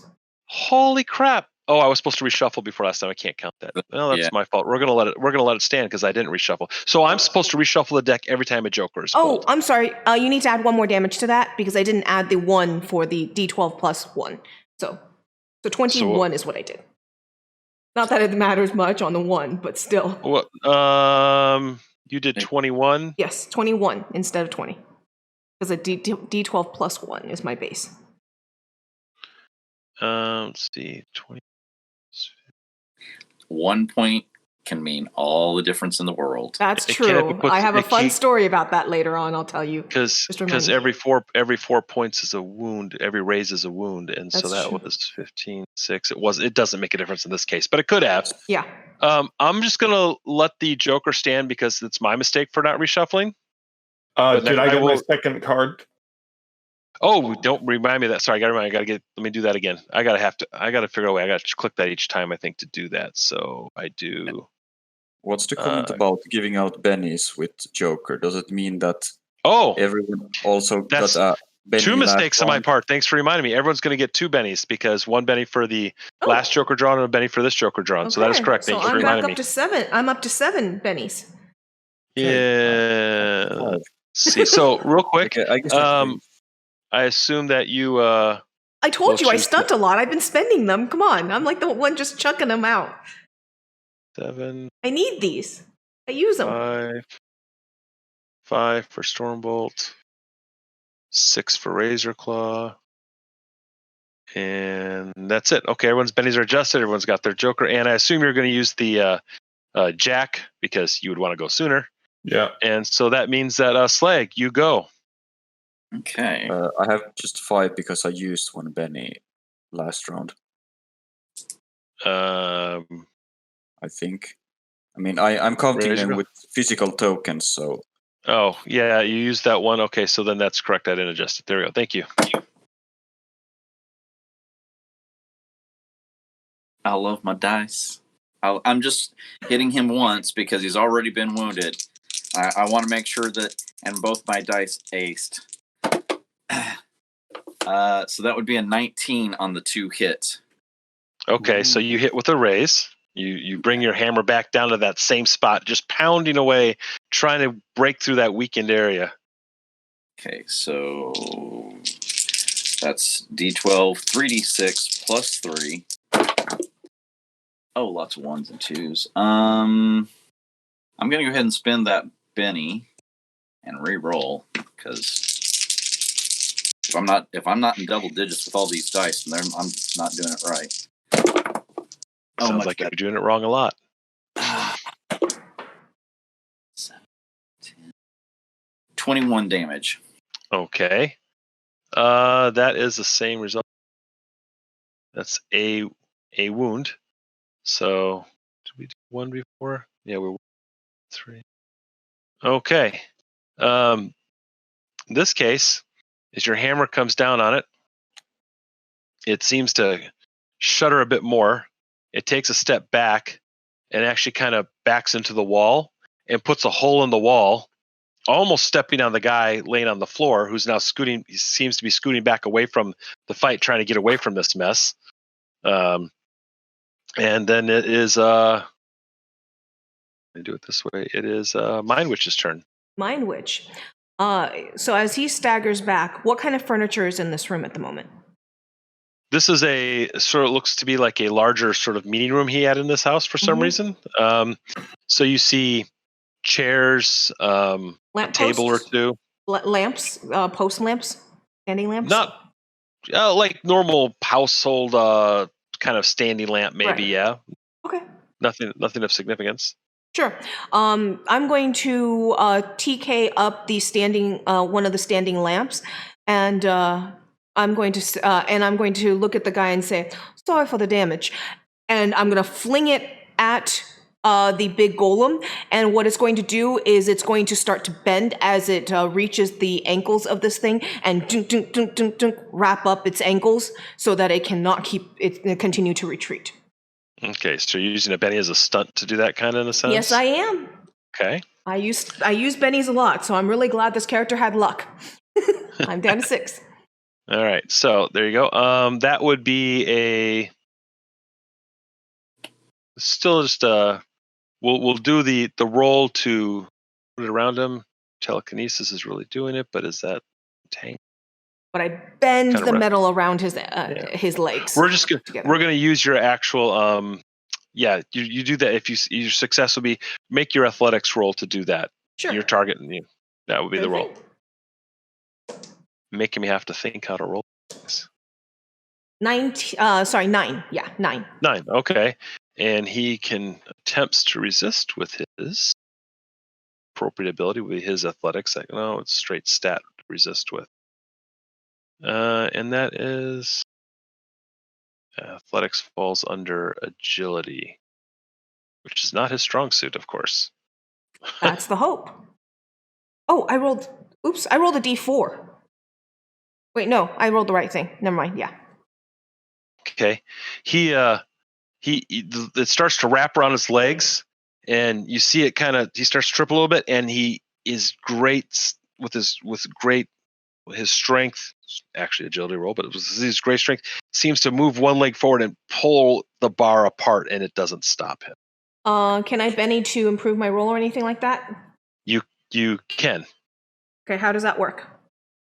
You just re-roll the same roll you did, and if the number's higher than his, my chances are not going to be higher. No, I'm going to skip. Okay. But I figured he was slow and lumbering, so I figured my chances of getting him on that would be decent. So. Well, he just got a little bit lucky. Yep, that's cool. But, I'm good. So, that was Mind Witch. Stormbolt.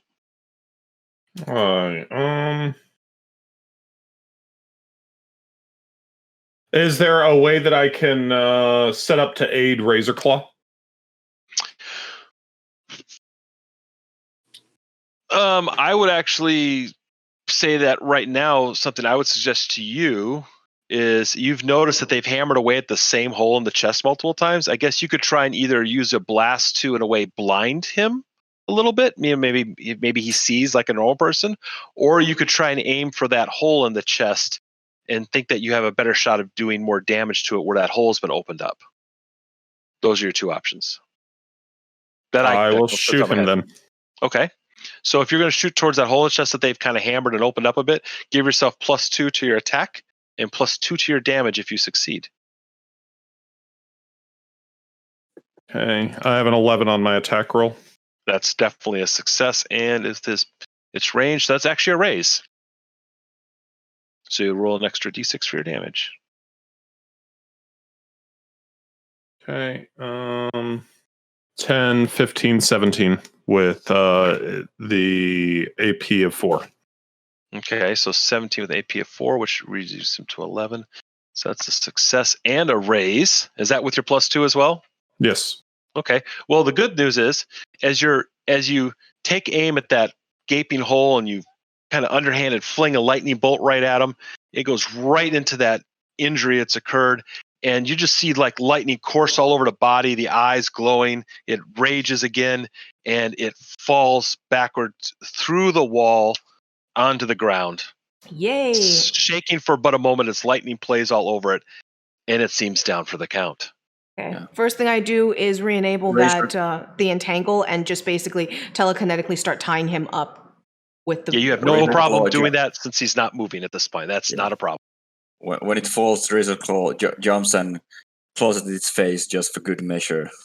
Still adrenaline pumping, like That's what I was going to do. You do manage to put something a few more claws all over its face. Something to remember you by when it wakes up, right? A little. If it ever wakes up, it's got metal scars. Yeah.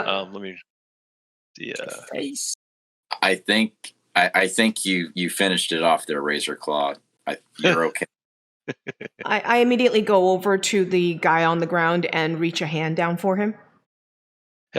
He kind of looks up dazed and who are you and what happened? And he reaches for your hand, and he's like, because you've saved his life. He's grateful. He just has no idea what's going on. You were attacked. We're the big that saved the day. You were attacked. Who we are is inconsequential, but you were attacked, and we believe that you may have information that will stop a greater attack of the city. Would you be willing to help us? As I start looking at him and tending to his wounds, with my hand on him, I will start regenerating him.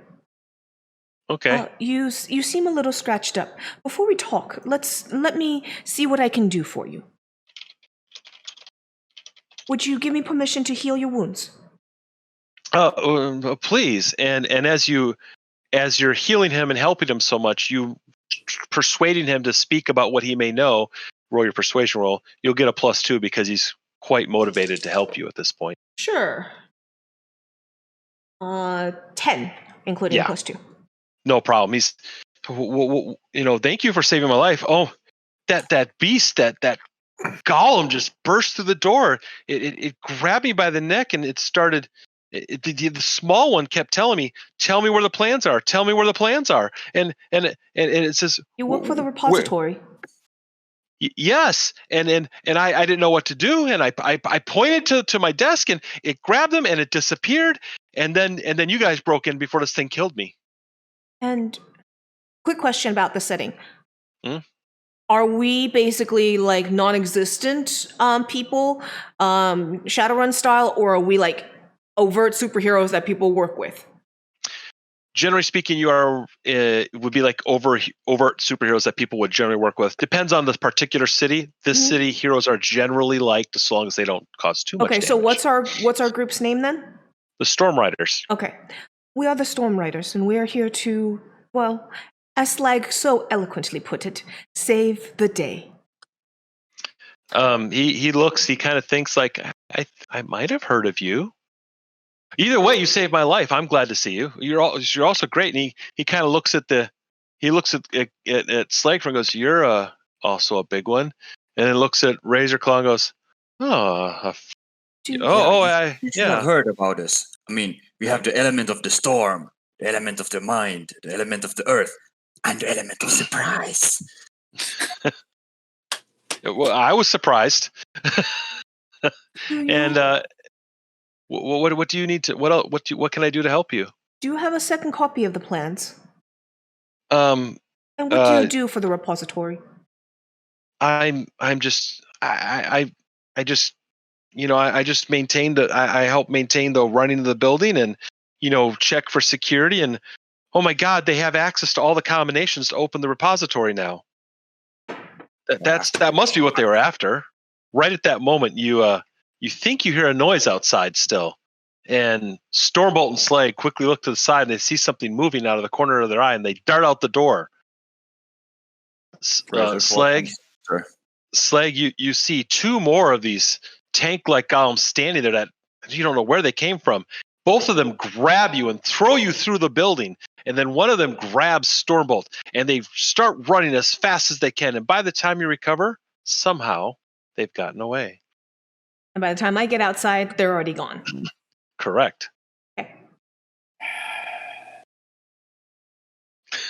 Ragdoll Slag. Rag Slag. For our viewers who are concerned, Brandon's not feeling well, so he bowed out. So this is our way of writing him out. Okay. Yes. So, back to So, Slag, are you coming back? Yeah, I'm back. This has been a really bad day. You got some particles of dust and rock are still kind of sitting in your beard. Where's and Stormbolt? you're looking a little dusty. Where's Stormbolt? More 10 men took him. It's gonna be bad. What? No, we have to save him. Yeah, that's what I figure. Big hero. I had to open my mouth. Okay. Hey, Razorclaw. This is the part where you do the sniffing, looky, follow thing, right? Yeah, I'll check where they went. You start tracking quickly. I will catch up. Okay. I'm going to try and continue this conversation with this guy and see if I can get any more information that can help us, and then catch up to their tracking. Okay. So while you're talking to him, Razorclaw, roll your survival skill, and that'll be for your tracking. Yeah, I got a 5 on that. Okay. You're quickly following the tracks out there, and as you guys go running down towards wherever they went off to, Mind Witch, you're talking to the gentleman you've been speaking to. Yes. So his name is Bartholomew. You can call him Bart for short, he says. Well, Bart, do you have any other copies of the schematics, the plans for the repository? he's thinking, he's still a little shaken, and he goes over to the cabinets are all knocked down, and he's kind of picking up papers and plans, and oh my god, my office is a mess. How are we ever going to have tomorrow's meeting? And I'll start moving stuff up. Like I'll, use my TK to lift up the cabinet that was turned over and such like that. And stuff will start flying through the air, floating through the air, trying to rearrange itself for him. He looks a little shocked at first, but then after everything that's happened, he just kind of shrugs and starts. And as several plans are floating over to an area, trying to set them on the table for him, he looks up at one that floats by and he reaches to go, "This one!" And he grabs it down from the air, and he goes, "This is the main plans for the repository." Okay. But they also wanted. He says they also wanted and took.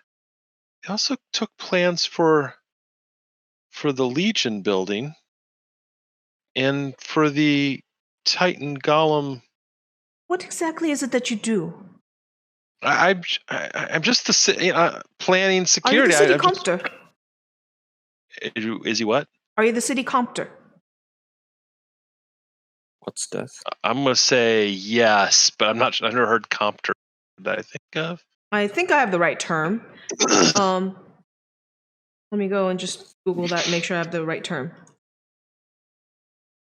Comptroller. Yeah, so comptroller. Oh, okay. That's the term. Okay. Yes, and so some people shorten it to compter. Yeah, comptroller. Okay. That's what it is. Okay. Are you the city comptroller? Yes. Would you mind if we borrow the schematics, the duplicate schematics of every building they were interested in? He looks a little hesitant. You should be able to persuade him very easily. Okay. While I am trying to persuade him, I am, looking at them and sending the image of all the schematics to my team. Okay. As well in my mind.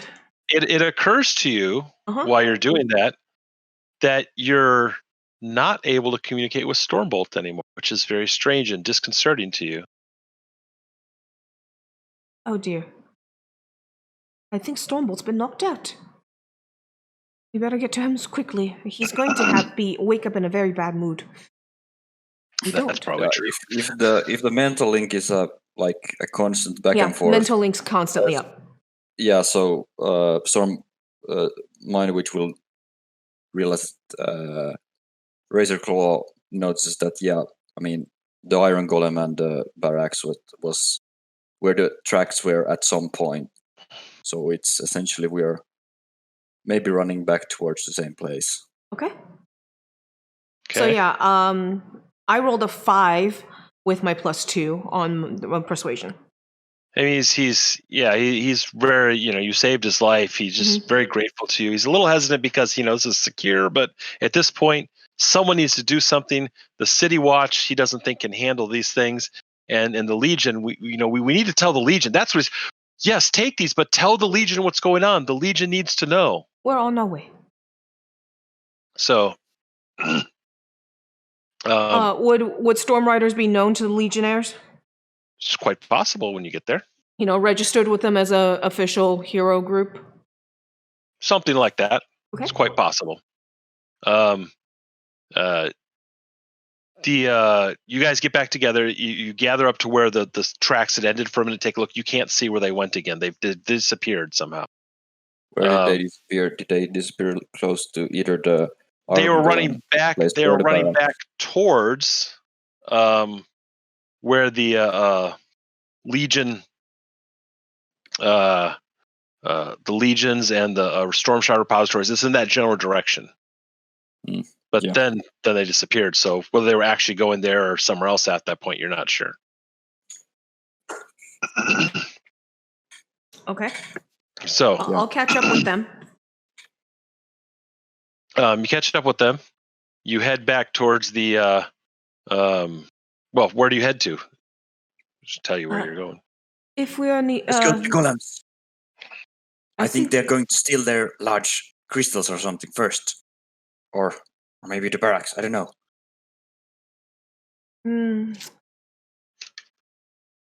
Well, excuse me. Actually, question. Maybe so. If we're going to be known to the Storm Riders, I'm going to see if Bartholomew is willing to. Oh, sorry, if we're going to be known to the Legionnaires, I think I would like to know if Bartholomew is willing to go notify the Legionnaires for us. While we go and try and stop the actual issues. I could go. I guess I could. I'm a little disoriented. Yeah, I guess I could go tell them. Would you give me permission to assist you mentally? That seems. No, I don't want anyone in my head. It would just be for communication. This way you can keep in touch with me if anything happens. We can run to your aid, and I can keep in touch with you if you have any questions for us. Okay, sure. Establish a mind link with him, and I do have switchboards, so I'm going to keep him separated from the rest of our conversation. But this way, now you can hear me. Yes, in your mind. Yeah, you can with the switchboard. You can link the whole group, and it's like you're in a room together. You can do private conversations to him back and forth. Yep, if exactly. you want. But so you can't. Everyone else is in one room, and he's going to be in private conversation with me. It does. The switchboard doesn't actually let you get everyone's in the same room. You can have a private conversation, but he's still in the same room with everyone the rest of the time. Oh, okay. Well, I guess I can knock him out of it if I can throw him out of it if we end up needing to have confidential conversation, right? I would say that you could just simply turn it on and off. Okay, yes. Great, on and off. Wonderful. So basically, yes, you can do exactly what you want. You just turn it on. That Wonderful. makes sense. Okay. And if you need us, if something else comes and you are in need of us, just give a call and show me where you are in your mind, and we will come running. So we are your personal bodyguards while you are to ensure that nobody else comes after you. He seems more confident now. You've healed him, but he still seems a bit sore, so he's kind of walking, kind of jogging a little bit towards the Legionnaires. Little bit limpy, but he seems to continue on quickly to go alert them. Okay. And he says, "I'll let you know." And then you guys are trying to find find out what happened to Stormbolt, or you're going to go to where next? I think we need to. I think that perhaps Stormbolt was taken to by those that would hit the repository. Perhaps we need to hit the repository and save him. Okay. Perhaps we need to go find whoever is involved. You're going to. I lost the track. So, straightest route to where we know they're going for. So you're going to take the quickest route back to the repository and see if you can notice anything going on. You make your way quickly down the streets.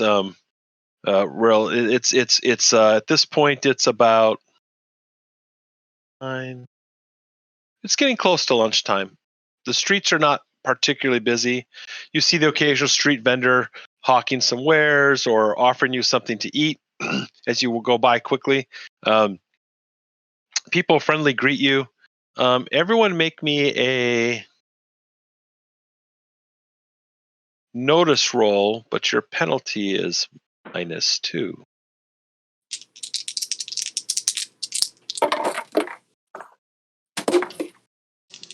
That's a 3 in total. Nope, not gonna be me. Okay, just you can't put your finger on it. Feel like you're being watched sometimes along the way, but you can't point to any one thing that lets you know for sure that that's true. And you continue moving towards the repository, keeping your eyes out for anything. You're a little bit on edge as you feel like eyes are upon you or something's following you. Does the repository have like a loading area that's separate from the front door? The repository, when you come to it, you stand in front of it as a giant 12-story building. It has a large stone wall surrounding it that is 10 foot high. The main gates themselves are wrought iron, and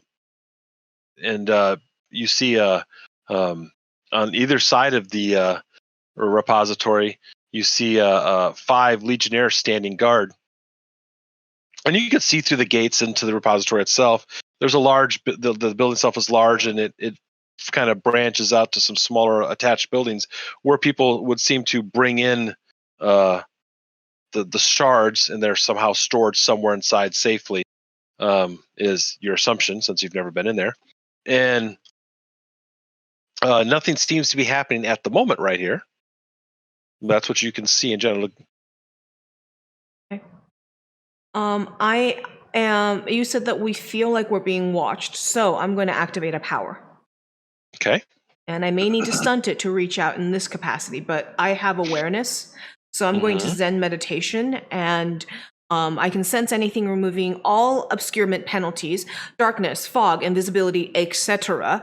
Can sense all around, removing any gang up penalties, etc. Right. Let me just look up something quick. And if I need to stunt that a bit to kind of reach out with my consciousness, I will happily do so. No, you're fine. I just want to check how this No works. worries.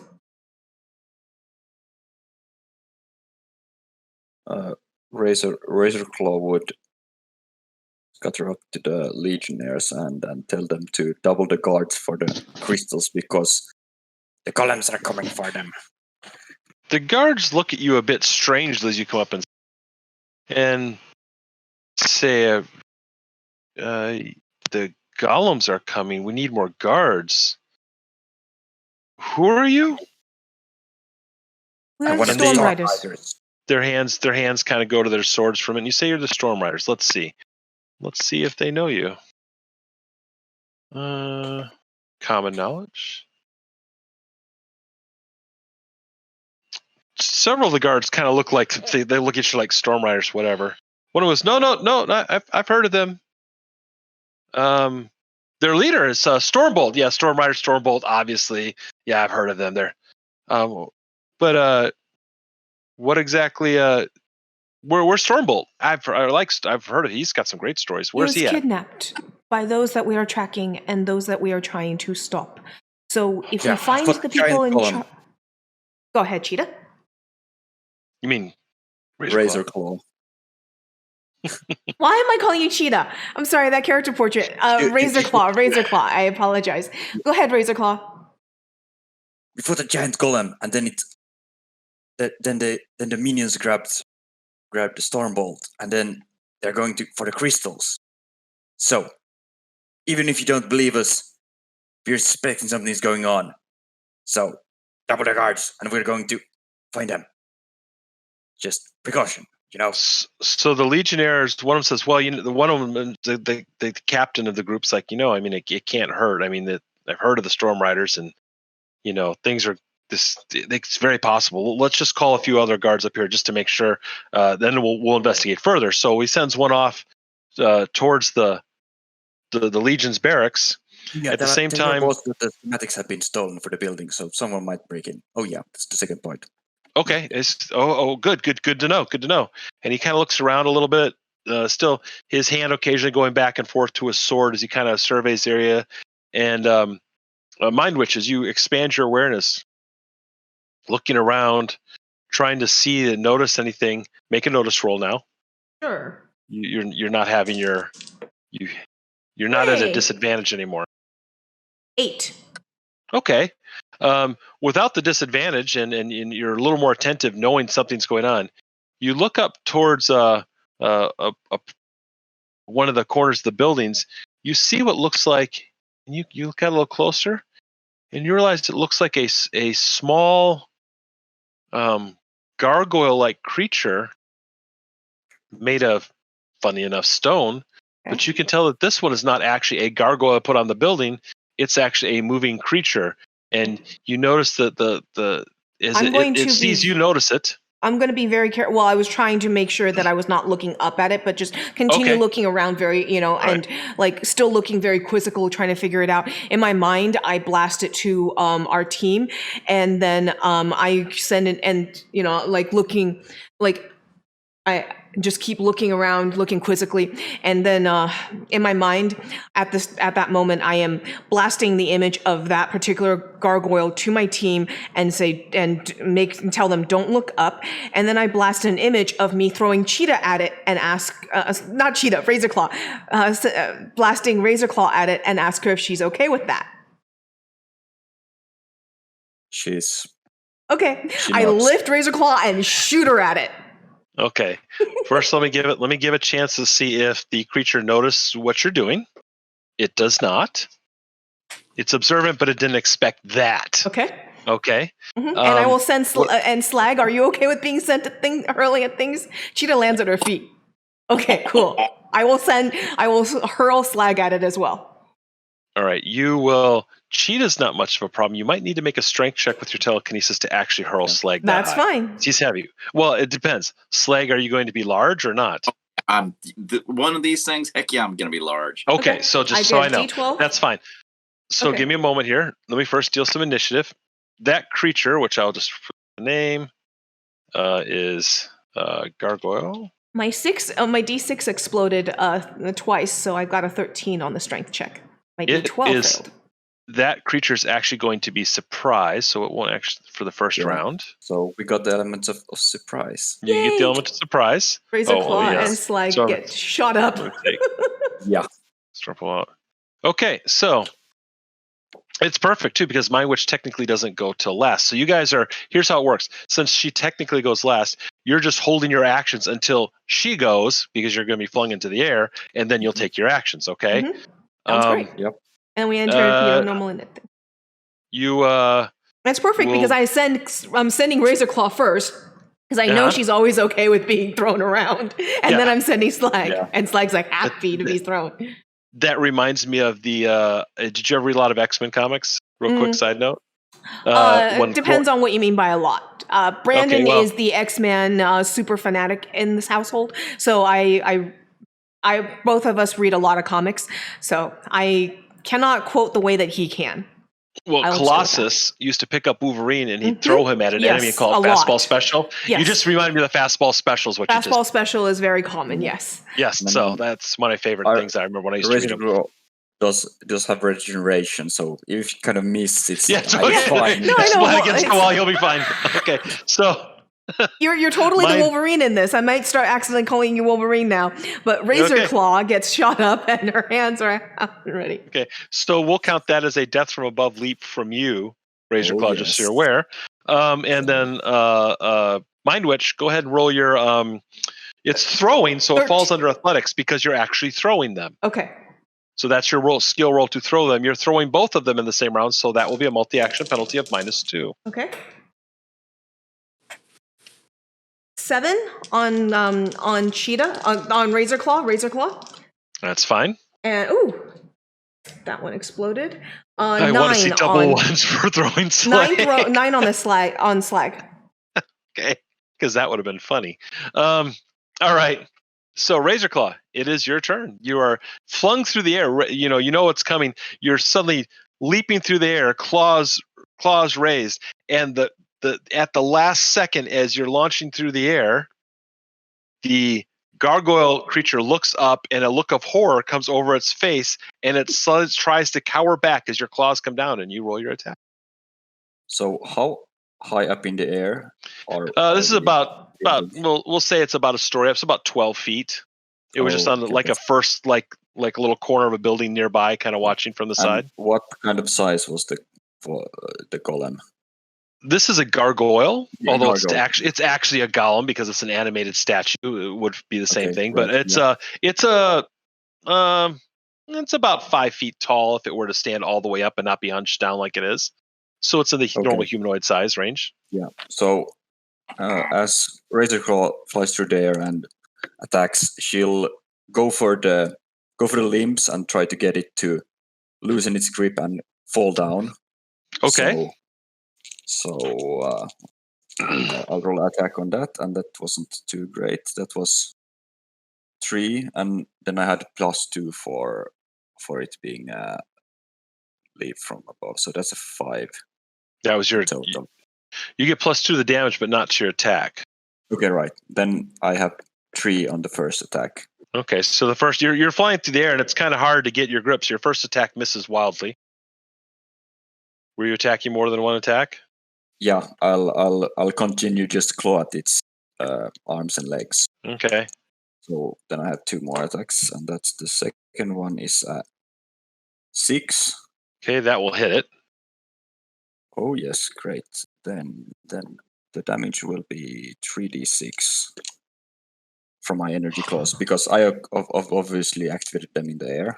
Yeah, I assumed that. Yeah, that's a 9. I'll activate that. Use the Benny to reroll the damage. Okay. Okay, that was only a 7.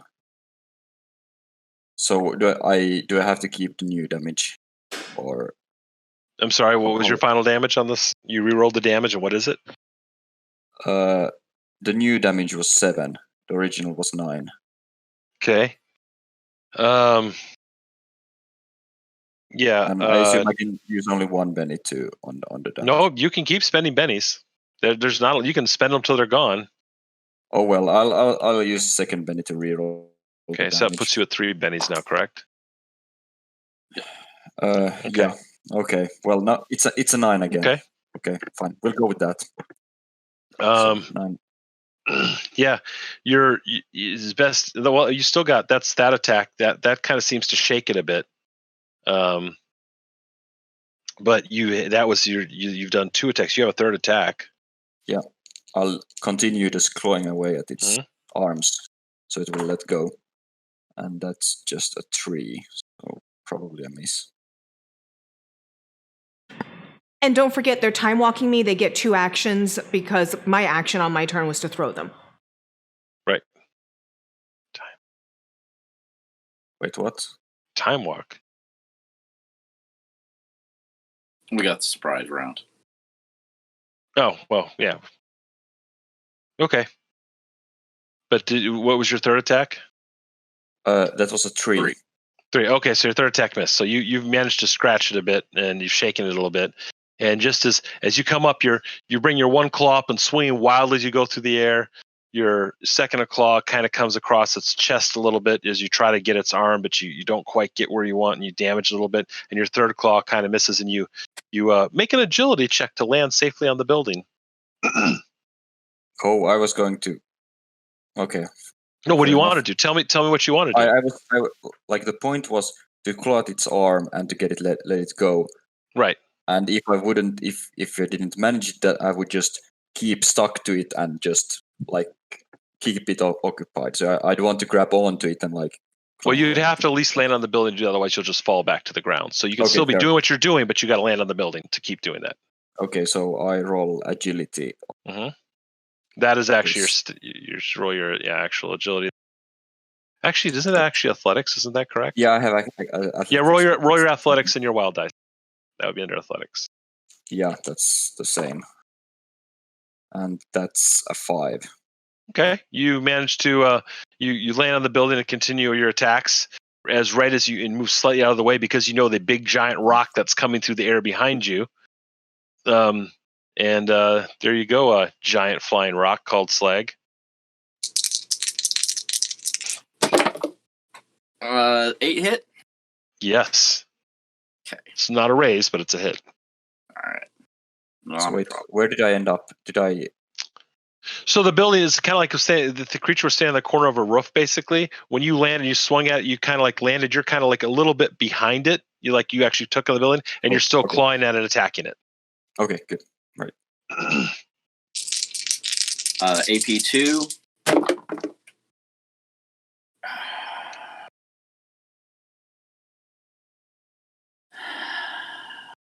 Yeah, that'll work. 15 damage. Okay. That will definitely give it a good whack. As you come flying through the air, you see that, as you're right behind Razorclaw, who's done several claws, is kind of behind it, bringing claw after claw down, keeping it from getting away and moving. You kind of go side as you come up. You're kind of like swinging a bat instead of with your hammer because you don't want to land right on top of Razorclaw. So you're kind of off mind which kind of puts you a little bit off to the side, and you bring your bat straight across.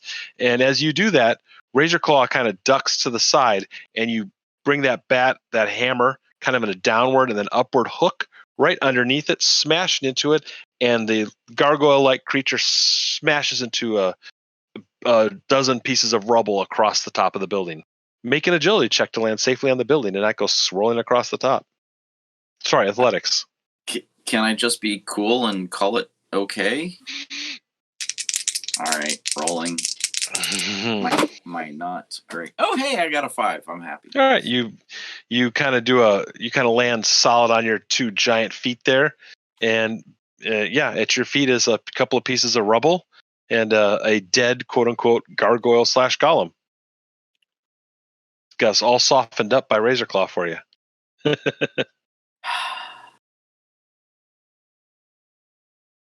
Good teamwork. Yes. Yes, very good. And the people in the crowd now are kind of staring below, going, "What the hell?" And the Legionnaires are like, now they're screaming for help. Now they know something's wrong because there's a gargoyle. Those aren't not naturally occurring type creature things that are there. They're just there, and they shouldn't be there, I should say. And they know they're screaming, calling for help from the Legion, but no one's responding. Mindwitch reaches out to Bartholomew, and where's the Legion? What's going on? And we'll wait for it back to continue that. I think she'll be here any minute. She's back. I'm here. Okay, I figured you were typing. I was typing to answer what time walk is defined as. So got it. Okay, time walk is when someone's turn is skipped, and it comes from Magic the Gathering, which has then gone to popular gaming culture. Okay, I've just never heard about it before. I'm not popular enough. Did you hear the combat while you were gone? No, unfortunately. Okay, so when you threw Razor Claw up there, she brought her claws up and managed to put a good scratch claws digging into the stone, and then gracefully on the building, distracting the gargoyle. And as Slag came up a little bit off to the side because you didn't want to put that giant rock-like creature to land on top of Razor Claw, he brought his hammer kind of in a downward and then swung back upward swing, smashing the gargoyle into a bunch of pieces all across the rooftop as he also managed to land safely on the building. Now they both got to jump back down about 12 feet, but they're strong enough that's not a big deal. Although I can help them down. I can help them down. Okay, because otherwise Slag's going to make a big hole in the ground when he jumps down. Yeah, so it seems like I don't even need to throw anything. They dealt with it before I got another turn. Yeah, good. It wasn't a very tough thing, but somehow you do know that it was obscuring its ability to be seen and was monitoring you guys as you move through the city. Okay. You don't feel at this time that there are others. However, after this happened, the Legionnaires started scrambling for help because these gargoyles like this are used to spy, and the fact that they hadn't noticed it tells them something's going on, and they're screaming for help. They're calling for help from the Legion. No one's responding. You reach out to Bart, asking what's going on, and he says, "I just got here, and there's a big glowing dome over the Legion's barracks. I can't get inside. The Legionnaires can't get out. They're trapped." Going up to the Legionnaire that knows us, that has recognized us. Sir, do you mind if I borrow you for a moment? May I? Who did you say? I said, sir, do you mind, Sergeant, do you mind if I speak with you a moment? Or no. If, Captain or whoever he is. So no, what do you need to say? He's looking around. You seem to be familiar with what we do with the members of my group. Yes. May I show you something in your mind? I need some information, and I believe that you may be the best person to. Well, perhaps you might have some information. May I show you something? He looks around. Time is of the essence, and I can't. Okay. Yeah. Yes. Go ahead. Show me. Okay. So mind link up. Bartholomew, can you show us the dome, please? This is Bartholomew. I believe you know him. He is the city comptroller. He was on his way to the Legionnaire headquarters to inform them of him being attacked. We saved him earlier. Yeah, so I want him to show us what the barrier looks like and show everyone that's mind linked what the barrier looks like. Does anyone here understand what this is? I mean, those are used usually in defense of a structure. I mean, you may have seen them, defending, other bases before or fortresses. But the Legion doesn't have one of those, and if they can't turn it off, they can't get in or out.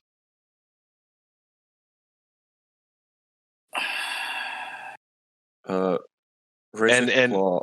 and as you this realization is coming upon you, you start to hear the warning siren go off at the repository. Head over to the repository as quick as we can.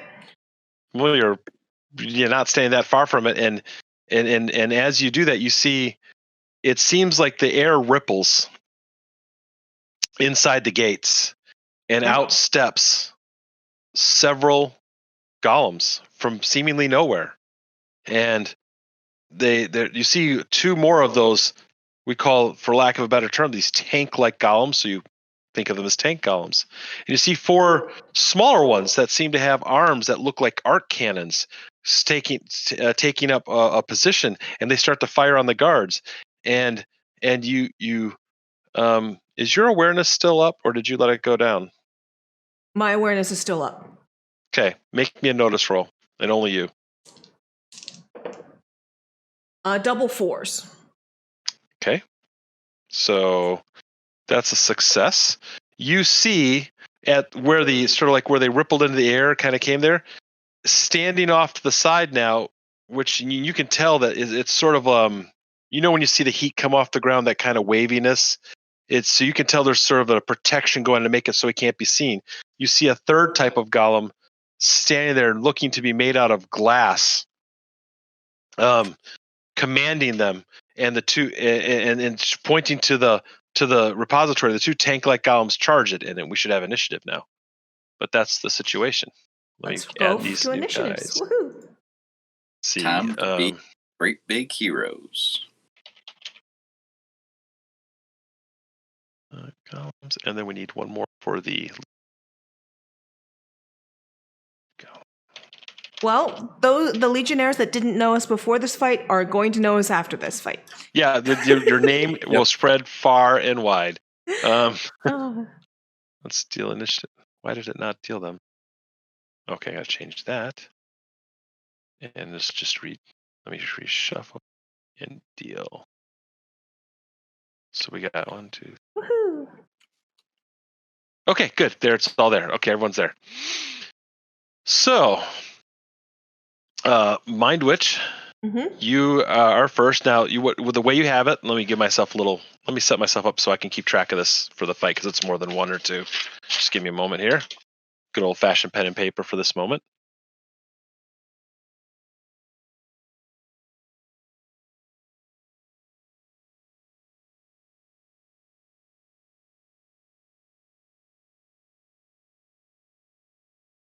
And okay, so you all may act. I will tell you the moment before you got to act, several of the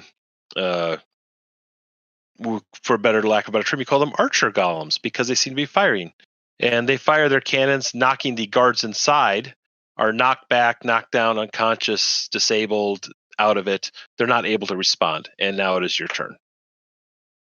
Okay. What do you get? Let me go in. By the way, there's a giant gate in between you and the inside of this right now. Yep. So first thing I'm going to do is bend some bars. I'm going to bend and detach the bars from up top, and I'm going to oops, didn't mean to do that. You're going to smash them, apparently. How close are they to the gate? They're about 60 foot inside from the gate. They're very close to the building, and the walls are quite a bit of ways from the actual building. It's a very large courtyard inside. Okay.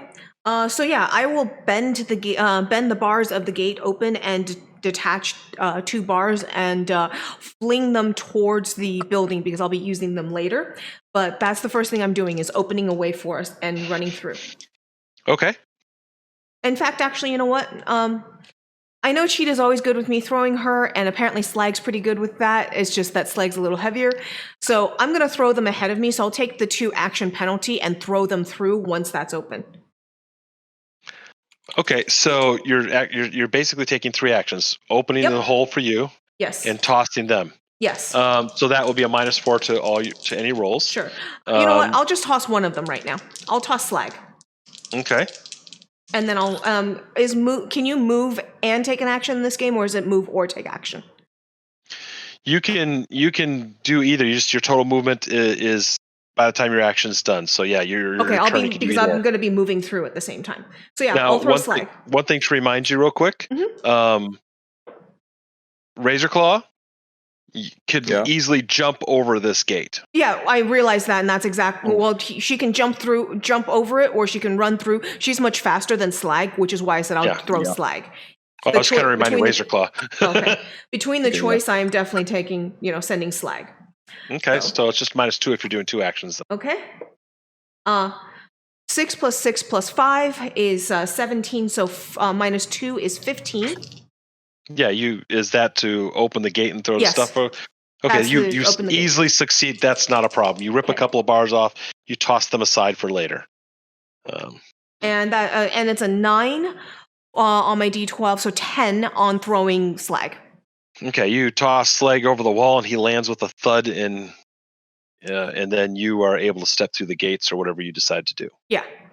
I throw him right through the bars that I opened, torpedoing him as a fastball special right at the golems, as close as I can get him to the golems. If he smashes into their chest, I hope he doesn't get mad at me. Okay. No biggie. All right, and if I get to do damage to the golems, I'll be happy with that too. I'll tell you what. Make a since you're kind of using him as sort of a projectile. Mm-hmm. He is equal to a D10 plus your telekinetic strength. Okay. And roll your that would be be fighting? That's range. Throwing. That's athletics. Okay. You're throwing him. Start with my throwing athletics. So that's 6 + 4 is 10, so 10, but -2 for it being a double action penalty, so 8 is my throw.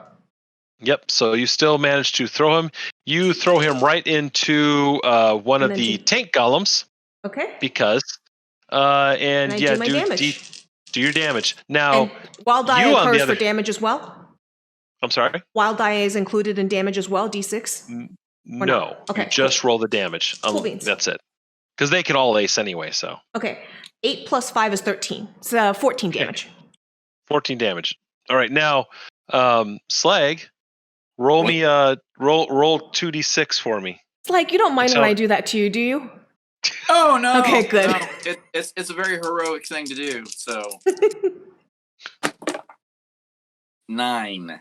Okay, as you're slammed into this giant metal thing, if it wasn't for your heavy frame and ability, you feel like you would have just taken damage. But because you're like an armored freight train, you just slam into it. Neither you nor the creature actually take damage. It does stagger it back, stepwise a minute, but then you both stand there, and it's the golem's turn.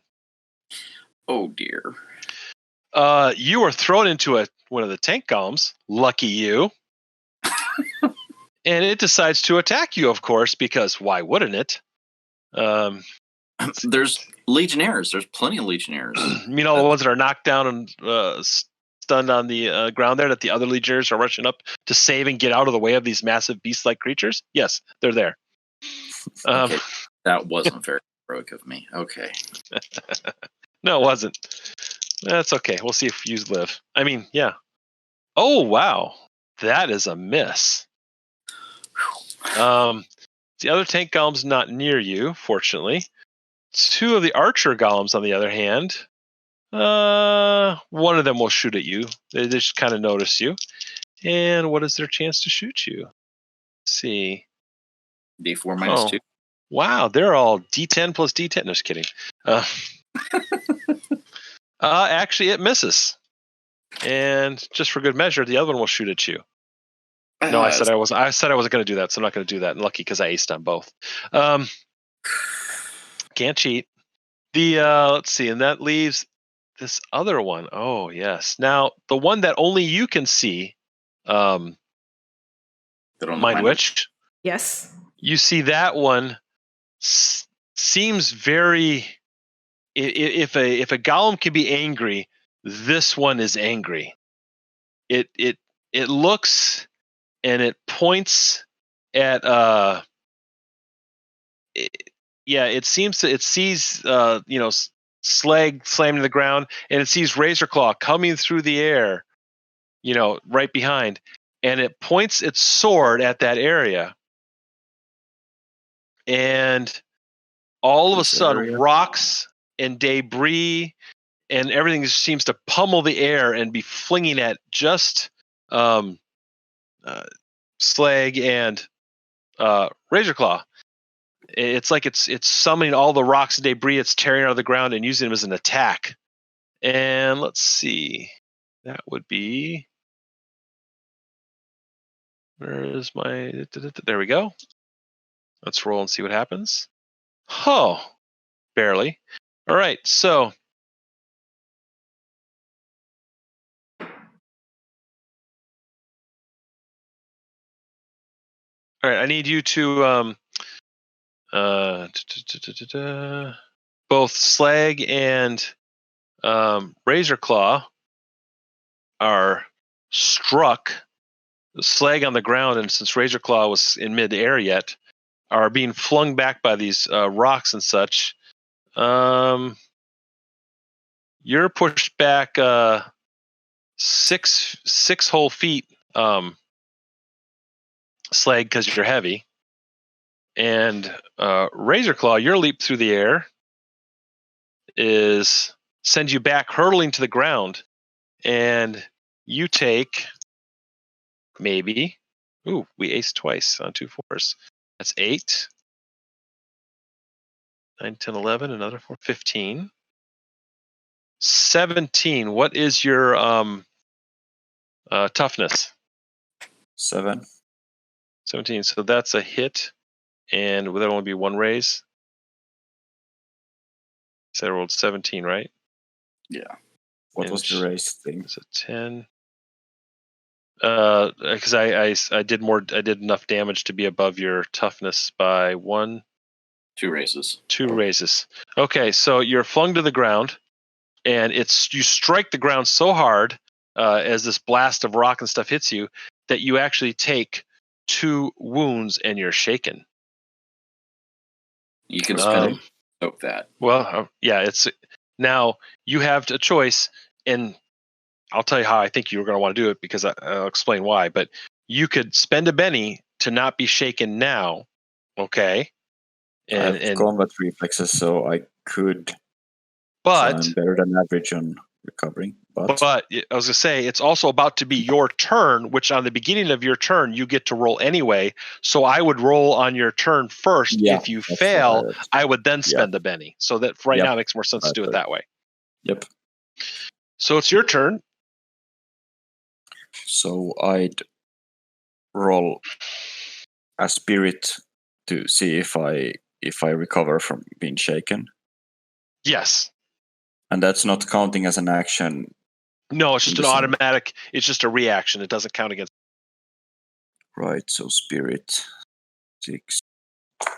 So and that's a critical. So okay, yeah. So I rolled a 6 on my normal die, and then I rolled a 5 again. So that's 11 plus the 2 from combat reflex. So okay, you're not shaken. You're not shaken. Okay. Now you are wounded. Okay. Yes. Now every turn on your turn, you can make a natural healing roll because you're regeneration. Yes. So you can spend bennies to try and soak the wound, and if you roll good enough, have 0 wounds, or you can just make your natural healing roll now and see if that actually heals your wound. How does natural healing work? That is a good question because I haven't used it for so long. I haven't had really to do that. Let me put 96 page. And does double check. Natural healing work just? It's not an action on my part. It's passive again. Yeah, it's totally passive. It's just automatic as your power. So roll your vigor. Okay. And you With could roll your wild die with it. Let's see, what was my weaker? 6. Okay, So right. Right. So that would be Snake Eyes. Oh, really? Right. But anyway, how hard is it to succeed on this? What's the Well, it would normally, you just need if you got a success like a 4, you would have healed 1 wound. If you got a raise, you would have healed 2. However, you cannot use a Benny on 2 1s. As a matter of fact, because you when you get 2 1s, you actually incur the wound actually goes up by 1. Okay, so You're actually worse off. right. But if I hadn't at all rolled for it and used the Benny in before this to soak up the wound, it would have gone away or something. It would have, but once you roll the 2 1s, you right. can't go back So and fix anyway, it. what I was asking, what I Mhm. would have asked for is, what's my odd on doing this, or should I use the Benny? But okay, No, we'll in odds go of with it, rolling, but you know. now I know the rules, so now I can think about Okay, using a that's Benny fine. or think I in the didn't- future. I didn't even think about the ones actually increasing the wound. So it's still your turn. Because I didn't know about the Snake Eyes thing with the Bennies. Okay, but right. So that I'm at 3 wounds. Yes. So You're at that means I have -3 a to your -3 actions. on Yes. all my actions. Did I spot this this leader column due to this massive blast, or am I still unaware of that? Not yet. I'm assuming that Mind Witch any second will be screaming out. She just hasn't had a chance because this all happened so Yep. quick on the Okay, turn. yeah. So yeah. Razor Claw just pounces one of the golems with cannons and Okay. just starts to claw away. All right. So and that attacks 3 times at them. Yeah. Okay, go ahead. Right. So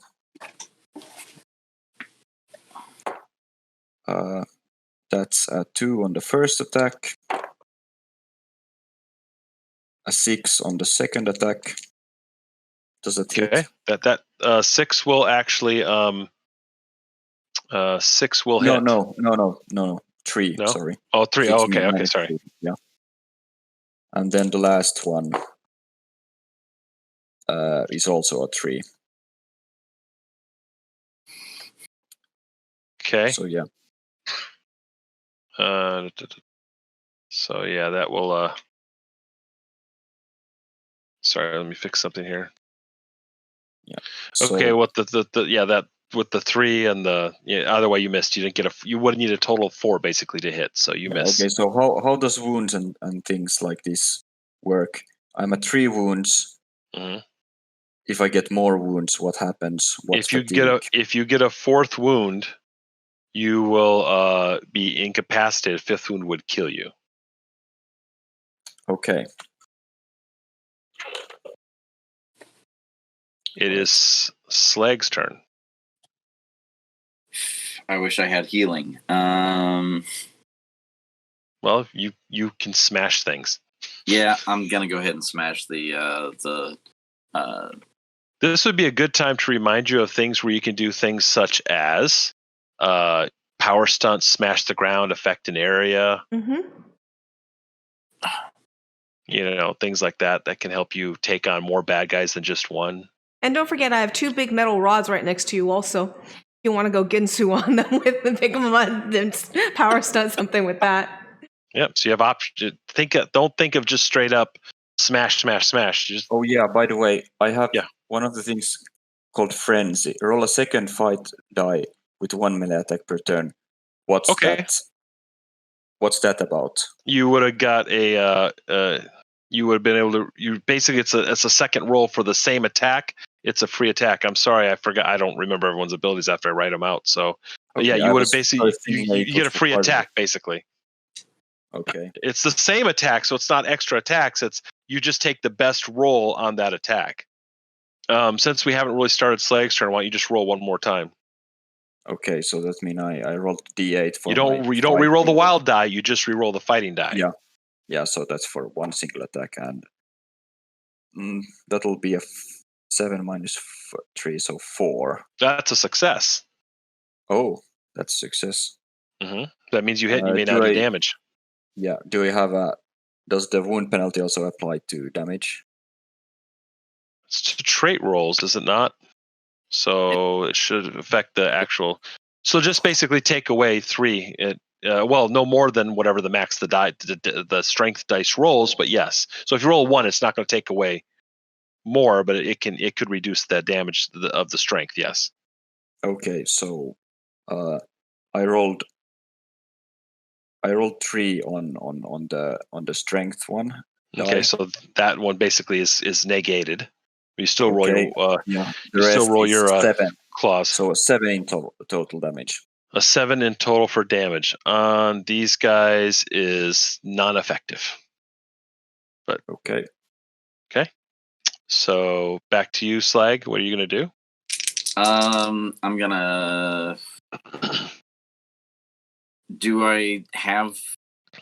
Does he know that I'm there? Does who know you're there? The big tank golem. Well, yeah, you slammed into him. Okay, yeah, that makes sense. He remembers you're there. Well, I was hoping that there was a blast of spray, and I was hoping. All right, go ahead and hit him twice. Okay. Thank goodness. That would be a 9. Okay, that will hit. Okay. And damage. I think that hits. Yeah, that hits. Yeah. It's just not a raise. I'm gonna go ahead and spend a Benny on that. Too many ones on that. 20 damage. Okay, that is a hit with that's 2 wounds, and you kill the tank this time. Did much better the first time. Yeah, because that's success meets. You gotta do 4, 19. No, sorry, it's 1. You kill him with a single blow. So just so you know the difference on a couple things, there's wild cards, and then there are standard bad guys. Standard bad guys usually only take 1 wound to kill.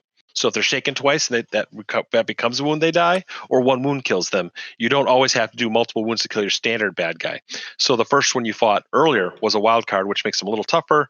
These guys happen to not be, all of them at least do not happen to be wild cards, or you would be fighting here all day. So yeah, you single blow killed them. And then it is initiative. Oh no, so you're taking 2 attacks. I apologize. Yeah, I was going to take 2 attacks, so I'm going to go ahead and swing on the other tank. Okay. You take a couple steps that direction. It was fairly close. So those tanks always travel in formation. Yeah. But I miss. Okay. And it is initiative. Oh, look, the golem's got initiative. Golly gosh. Let's see. About this. The second tank golem that's still standing sees you as more of a threat now. And decides to attack at you. 10, 6. Let's see. So it's swinging at Slag. Oh, let's see. Got an ace on a Z6. We got a total of 7. What's your parry? Parry is 7. All right, meets or beats. So D12. Find my other dice. Brings it slamming down on you for 16 points of damage. That stuns me, but does not wound me. Okay. Toughness 13. So. All right. So you're shaken. Are you going to spend the Benny to not be shaken, or are you going to wait till your turn? I'm going to go ahead and just shake. Okay. All right. So the lead golem that Mind Witch is kind of now telling you all is there. I assume at this point. Mm-hmm. I would. Okay, as so soon everyone, as I get, as I get my chance to call that out, I will call behind you. There's another one. So and so show because them it's in just my mind, voicing, obviously. you don't even have to wait for your turn on that. You just kind of like boom, they're my sure. Like in my mind, then I show them exactly where he is. Okay, so he points directly at the big tank-like thing that he sees there, and decides that he's going to charge and attack. And he comes up and no, actually, no, he wouldn't do that. He seems to back off even further, and you see a shimmering wall seem to form around him. And he continues to stand there and command the golems. And you see him gesturing. He's doing something. You're just not sure what, and that's his turn. So then, Slag, your turn. All right. Gonna go ahead and take care of the tank golem. Yeah, I gotta take care of the tank golem first.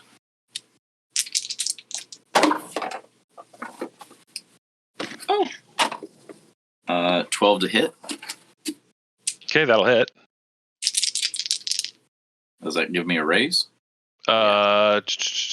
Yes, it does. That would actually be one raise. Well, it does. One raise, all that matters. The more raises you get on an attack, it's only the first raise that counts for adding the extra damage die. After that, it's cool, but it doesn't make any more difference in the effectiveness of your attack. That would be an 18 damage. Okay, 18 damage. You seem to shake and it seems to have shaken the golem for a moment. Oh, speaking of shaken, I forgot to. Oh, that's right. You got to roll to not be shaken. Yeah, I recovered. Okay, good thing you reminded me. All right, so and is that you were only making the one attack? Because I didn't hear you remember declaring multiple attacks and taking the penalty. Yeah, so. yeah, it's just the one attack. Okay. I wanted to make a solid connection and sort of made a solid connection. Mind Witch. Okay. I am going to, first off, continue closing the distance. Do I need to touch range in order to heal, or can I do it from ranged? Because I can't find anything that says one way or another. Let me double check and see what it says. I don't remember on that one. Got the book right here handy, just in case I had to look such things up. And healing.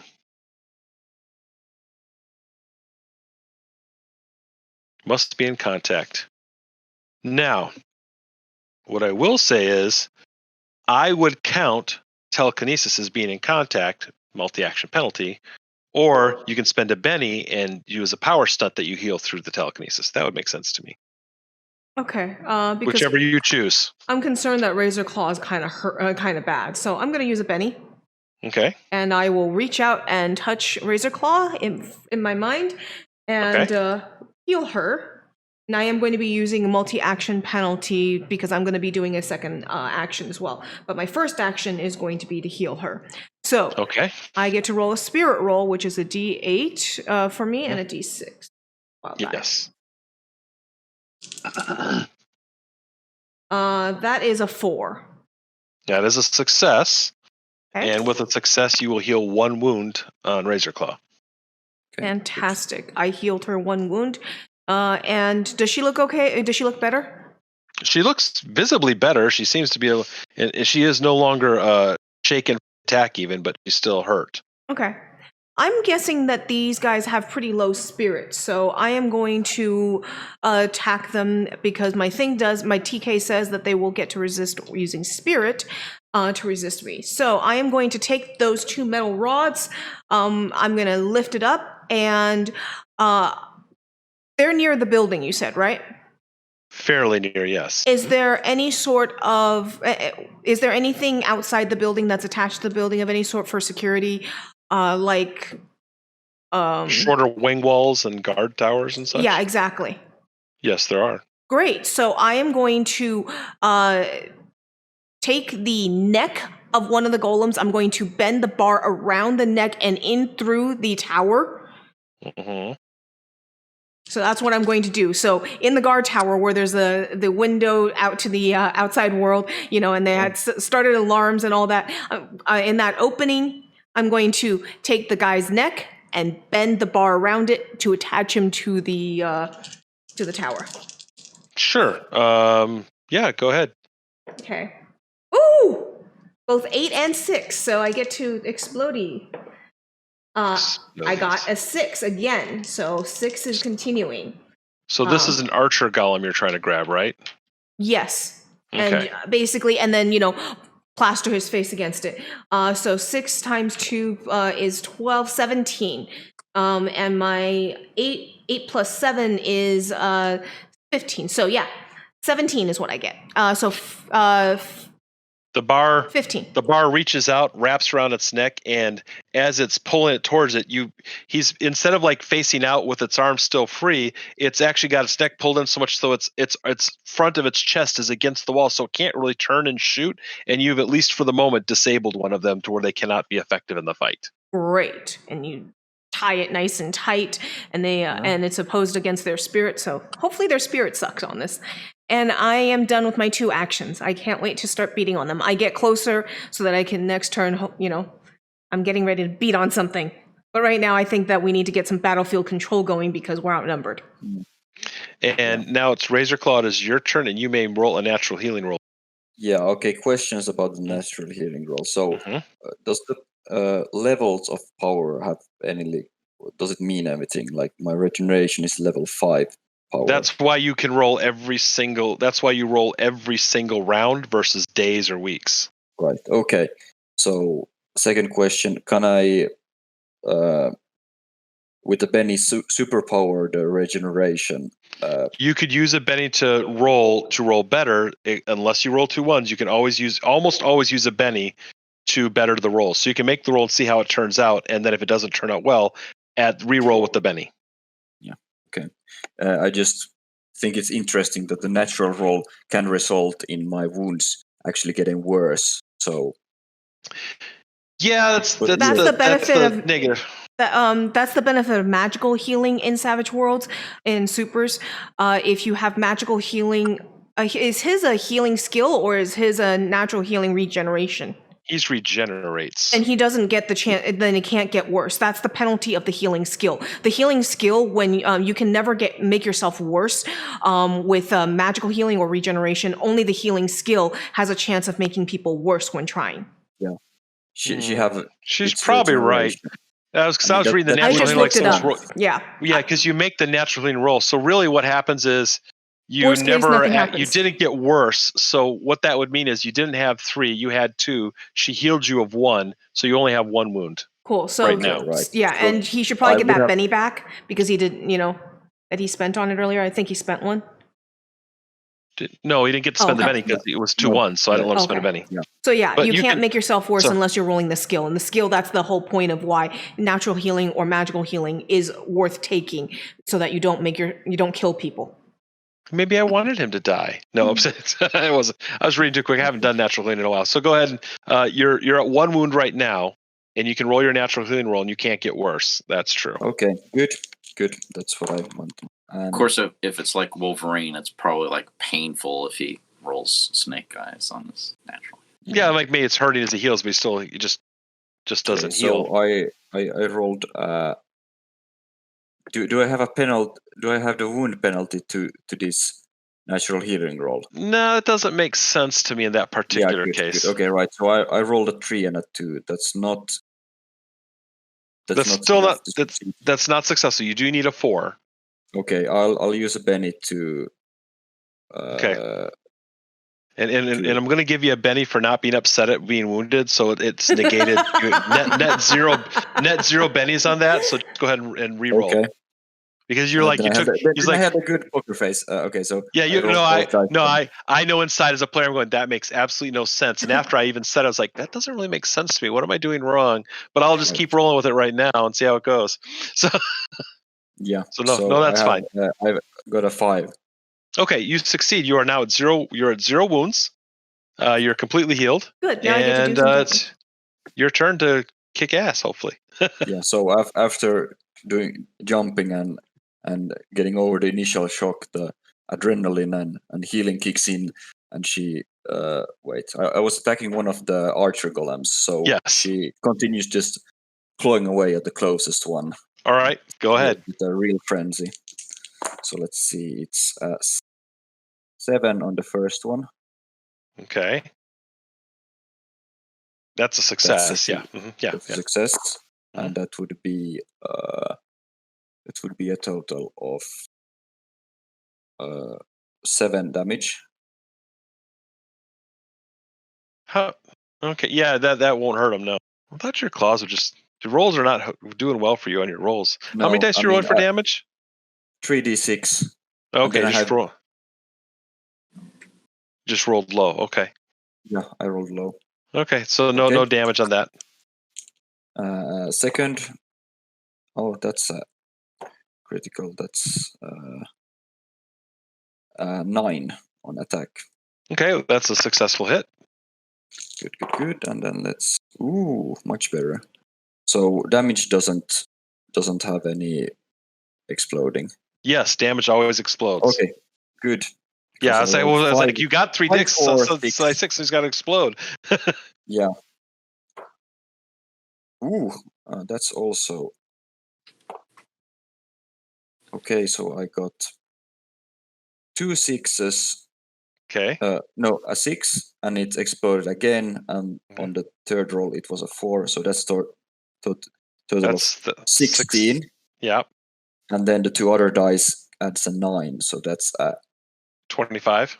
25 in damage. Okay, so holy crap, good job. First of Yeah. all, that is. If this thing were tougher, it would matter. But I mean, it is fairly tough. It's but you managed to. You just bring one claw straight down. You're so frustrated at this battle. You know, you got knocked. You were midair leaping. You're gonna take one down. Some creature just knocked you to the ground. You're angry. You go into a furious rage, and you just bring one claw straight up through its midsection, ripping its head off, slam it to the ground, and you're like, "Enough of this crap! I'm kicking ass." Okay, continue with your next attack. And then with the last attack continues just swinging wildly at the closest. Okay, you're able to easily move right. And as a matter of fact, well, it would be an action. Leaping. That's movement. Do you leap at the last one?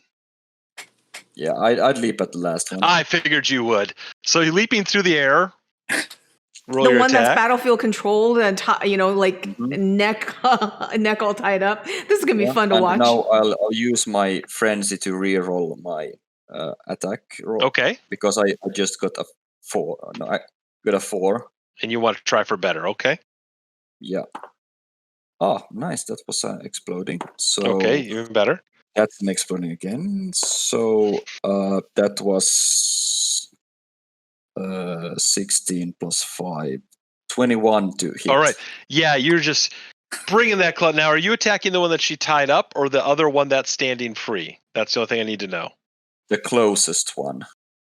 The closest one would not be the one she tied up because that moved it a little bit further away, and that's fine. Yeah. So you come down, you're bringing your claw down. You definitely you strike it right across right down like the head going down this time, and you are going to add +2 to your damage and roll an additional damage die as well. Holy Additional d6 for damage. Yeah. So roll all the damage die you normally do, and add one more d6 to it, and then add 2.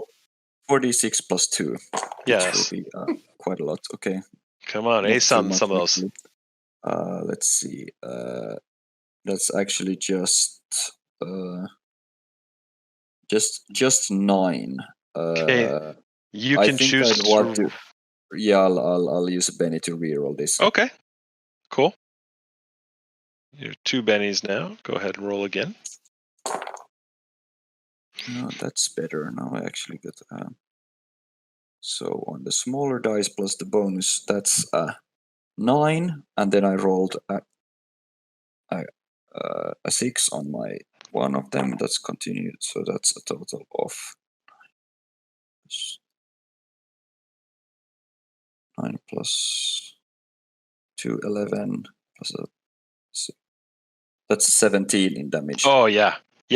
Again, you're like that's enough is enough. You bring your next claw down, slicing your energy claws just glow even brighter than normal, and just slicing straight through the body. And this golem just falls right in half in front of us. You fall, and as it falls apart in half, it's like you leap through its halves as like a gateway as you land on the ground, destroying it. Was this one of the larger golems or like this is the archer golem? Yeah, Yes. archer golem. Yeah. Mm-hmm. And at this point, you guys, at the end of this round, as your last action is happening, you hear this thud, thud, thud. Oh, no. Something is shaking the ground. And it's initiative. All right. Hey, lucky for you guys, you go before the bad guys go. Yay. And just before you go, you start to hear thud, thud, thud, thud. Just it's getting louder and it's coming faster, and there's something coming. Razorclaw, it's your turn. Okay, so I hear the thudding, and it's coming from. It's From coming where? from the direction of in your head. Let's just do this. Make a notice check, because you guys did look at maps and study the city and stuff. You would have an idea as long as you can think about it. I'll give you a bonus because it's really loud. 7, no 7 problem. plus- You're absolutely sure this sound is coming from where the Titan golems are stored. The guardians of the city. Hmm. It's your turn. What do you do? There is one archer golem still standing that's free. Yeah. There's one that is tied to the wall by a metal bar that's been wrapped around its neck, and it's flailing, trying to break free. There's a tank golem still free. And then there's the lead golem that's standing off at a distance, still gesturing in the air as if it's doing something, but not engaging you guys directly. Does the lead golem have the energy field or thing, or did we not see it? Does it have an energy field? No, you said something about that, but okay, never mind. I guess I misunderstood. Okay. And what you're referring to is when I mentioned how he was hard to see. It's like the illusionary powers that kind of keep him invisible, kind of make it look like wavy heat waves in front of him. Okay, but She's helped you break now free of we that. So know- yes, you see that. But make me a Yes. notice roll since you're looking. You're paying more attention now. You're really you're surveying 5. the battlefield. You make a 5. You don't notice anything different in this case. No, you just what we've already talked about. But I noticed that it's not engaging us and just waving its hand and looking. Yes, like, it's doing something, but it's not directly engaging you guys at this point. yeah. This looks way too smart, and Razorclaw wanna go and pounce that one. Okay, so you're going to leap at him and pounce on him? Yep. Okay. Go ahead. Make your give me your rolls. Yeah. So then it's leap from above. Correct. Ooh, let's see. So that was I rolled a crit on my wild die, so a Okay. 2 and a 7 on the other. So what's the final? Well, if you roll your regular dice, whatever it rolls, but the wild die rolled a 6, you re-roll the 6 and add to it. Each dice are separately rolled. So Okay, right. So then I got an 8 on my okay. on the wild die. So +2. No, okay, that was just So you rolled your wild die, which is D6, and you rolled a 6. Is that what you're saying? Yeah. So you roll it again and add to it again. Yeah. So that's a total of 8. Okay. Die. All right. So you got the 8. All right. You come down with your attack. You're gonna get you know that something's going on and you want to get them. And as you come down attack, you slam into some kind of force bubble that's around this thing that was you almost saw it, but now you definitely see it as your claw comes into contact. That you can roll damage, but there's some kind of force field this thing has erected around itself to protect itself. Okay. Well, I mean, energy claws, force field, whatever. Sure. No, Let's go see- to it. let's see Go how for it. goes. But, so I have that +2 to the damage. Let's That see is how correct. it That still goes. applies. Price. Ooh, 2 got maxed out. So whoa, that's right. So I got a 3, and then I rolled 6 Okay. twice on the 2 other ones. So that's Keep rolling them again. So we're at 15 so far. yeah. So that's no. I mean Actually, that's it's 17 so far. And then I rolled a 6 again on them. So that's total of 3 plus 24. Okay. +2 for the death from above. If you roll Yeah. 6s again, you roll them again, by the way. Yeah, that's what I did. You So keep how rolling much until or they what? stop rolling 6s. Yes, but Okay. do you have an idea of the total? Yes. So you say if you rolled 4 6s, it's 24 plus 3 is 27 plus 2 is 29 for your death from above. 29. Okay, good. And then I had a 5-4 on the final. Okay, so you did 30 something ungodly damage. Got it. Okay, yeah. I was waiting to say the final result because Yeah. I didn't grab. No, you're fine. You did. So you come to, and that was just on the first attack, right? Yeah, that was the first. Okay, so on the first attack, the shield that he thought would save him is destroy. It's just the energy just dissipates as that claw. You just rake right through it, and you land right in front of him where he thought he would not be. This creature is very much, even though it's made of glass, its face is very expressive. You see both a look of outrage and shock on its face at the same time. It has no idea how this just happened. It is, if there was a look of fear that could be on a golem's face, if they could have that look, this one right now would have it as it sees you as some crazed animal, like attacking creature just shattered its shield. Still your turn if you got your other 2 attacks, if you're going to use them. You're going down, glass cannon. Continues clawing at it. And let's see, the second is 8. Okay, 8 would meet, so it would hit. Good. And the damage is 10. Okay, that has no effect. Okay. Your claws kind of scrape down its glassy surface, kind of scratching it, but don't actually seem to harm it.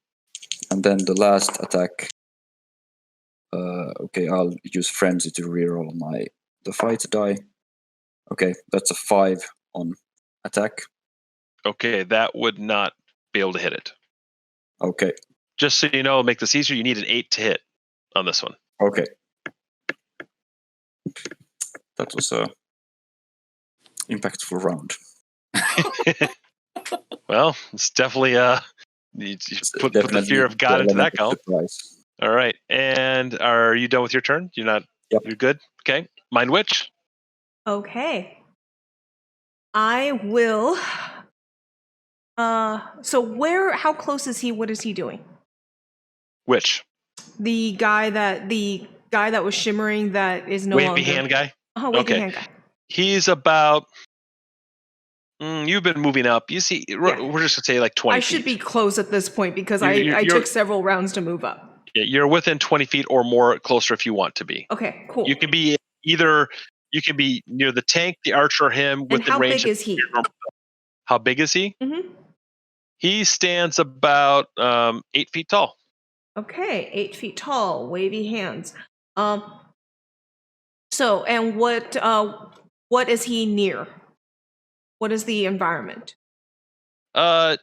He's not too near anything, kind of sense. So the nearest thing to him would be around with 15 to 16 feet. There's nothing That near him pole, right now. the other pole, the other big black iron rod that I took off the gate, I lift it up into the air and I shoot it straight at his heart. Okay. We'll say let me give you a. Wavy hand someone else than the wavy hand that Razor Claw attacked.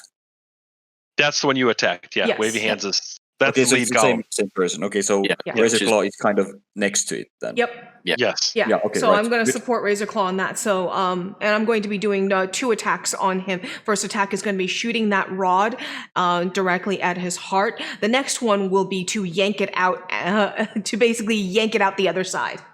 Okay. Give me what's your telekinetic strength dice total? Just give me D12 plus 1. D12 plus 1. Okay. Mhm. I'm going to look up something here. Okay. So you can do. I'm going to give that the equivalent attack of.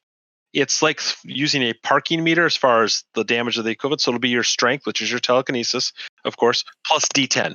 That will be the strength of the attack. Right. That's the strength the pole adds to it. I did 10 after my I did so 8 to hit on the first one. Yeah. That because I would needed successfully to- strike it. Okay. So now I do a D10 plus a 12.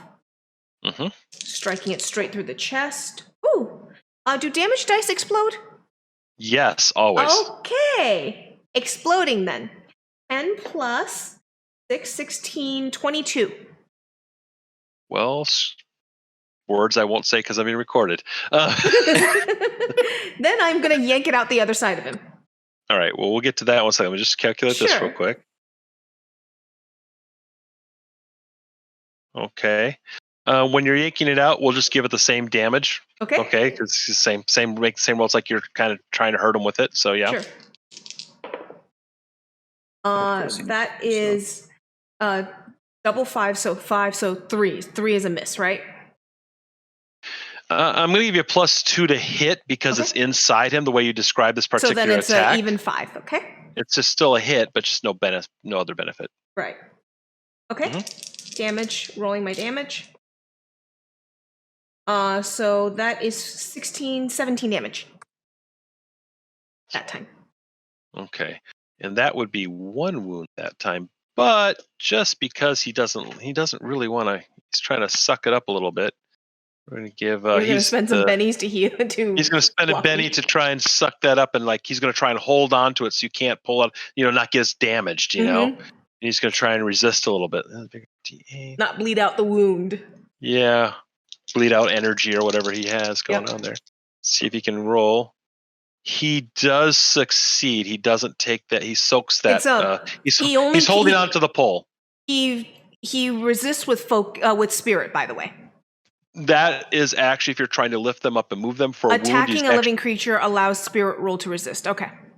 Yeah, because you could fling him up or something, but awesome. He's actually it's the pull. Awesome. So, but he soaks that wound, and he let's see, that would be Slag's turn. Still wounded him. He's still hitting him harder and quicker than I thought you guys might, but okay. That's cool, because that's actually how Savage Worlds goes. You expect one thing and get another almost every time. Yeah. Slag. Well, saying that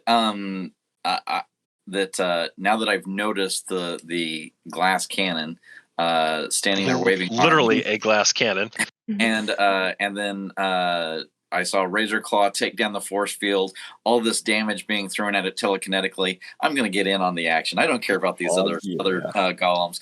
Running in, full swing, and then going to come back with a second swing. All right.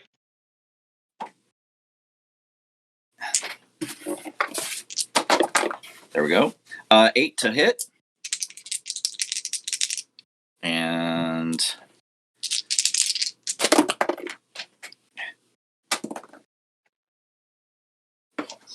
14 damage. 14 damage. Let me look at and by the way, you did turn your back and run away from for your attack. Yeah. But let's see, the big guy, 14 damage. That has no appreciable effect. But I got a 9 on my second attack. That definitely has no effect. 9 on to hit? No, 9 to hit. Oh, to hit? Yeah, you would hit, yes. Okay. You just wouldn't, that one damage, I'm sorry. You definitely hit on a 9. It's an 8 parry, so sure. And a 16 on damage. 16. That will definitely be, unless he were to, say, spend a Benny and try and soak again, because he doesn't want to go down yet. He does not soak because he is already wounded, so that puts him at 3. He's not able to resist that. Okay. And the guy that got a free attack at you did hit you as you ran away. And he only does, what is that damage on that? Was it 10 and D12? Yes. What did you say about getting away? When you turn your back to run away from a combatant, or not just turn your back, if you try to withdraw from a combatant and go fight someone else, they get a free attack on you. Yeah, unless you I have the first strike thing. Well, no, something about free first attack once per round when throw moves adjacent to you. Yeah, so if someone tried to, you get a free attack always if someone comes just by you. But if you choose to, so if they run by, you get the free attack. But if you're in a fight, 2 of you together, and say that guy just tries to walk just to back out of it, you get a free strike. He doesn't manage to hurt you though, Slag. He rolls an 8, and I know that doesn't damage you. And now it is the Golem's turn. the regular golems, and that leaves tanky golem. Here, you've already moved away from him on your action, so he's not in range. He may try and come up there. One archer golem that can actually attack is going to fire a shot at who looks the most dangerous. Feral does look not feral. The feral creature that's slicing everyone to pieces. Razorclaw looks very dangerous, and he fires a shot at you and misses wildly.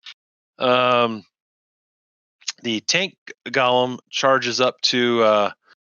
Actually, the tank golem turns and looks at. Not really looking that threatening, even though she is. Your stuff has all been telekinetic, and it's not obvious. He's got to roll a notice. He does not notice who's doing it, so he does not attack Mind Witch yet because she doesn't look like she's doing anything, even though she's kicking ass too. And let's see, Slag. No, sorry, Razorclaw attacks you. Brings that axe down and rolls a total of 15. What is your parry? Parry is 6. So that would be a hit with a raise. So they get an additional damage die. We waste on the 12, so that's 15, 18, 23, 28 points of damage. What is your Toughness is 7. toughness? Is 7? Yeah, I So think that's I'd want to 21. That would be that would be yeah. I'm sure. Let me determine the total.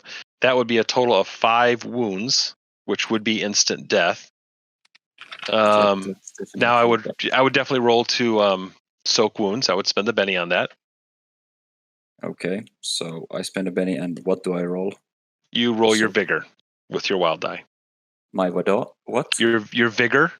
Vigor. Oh, right. Yeah. And your wild die. Right. And if the roll doesn't turn out well, you can use another Benny to re-roll that.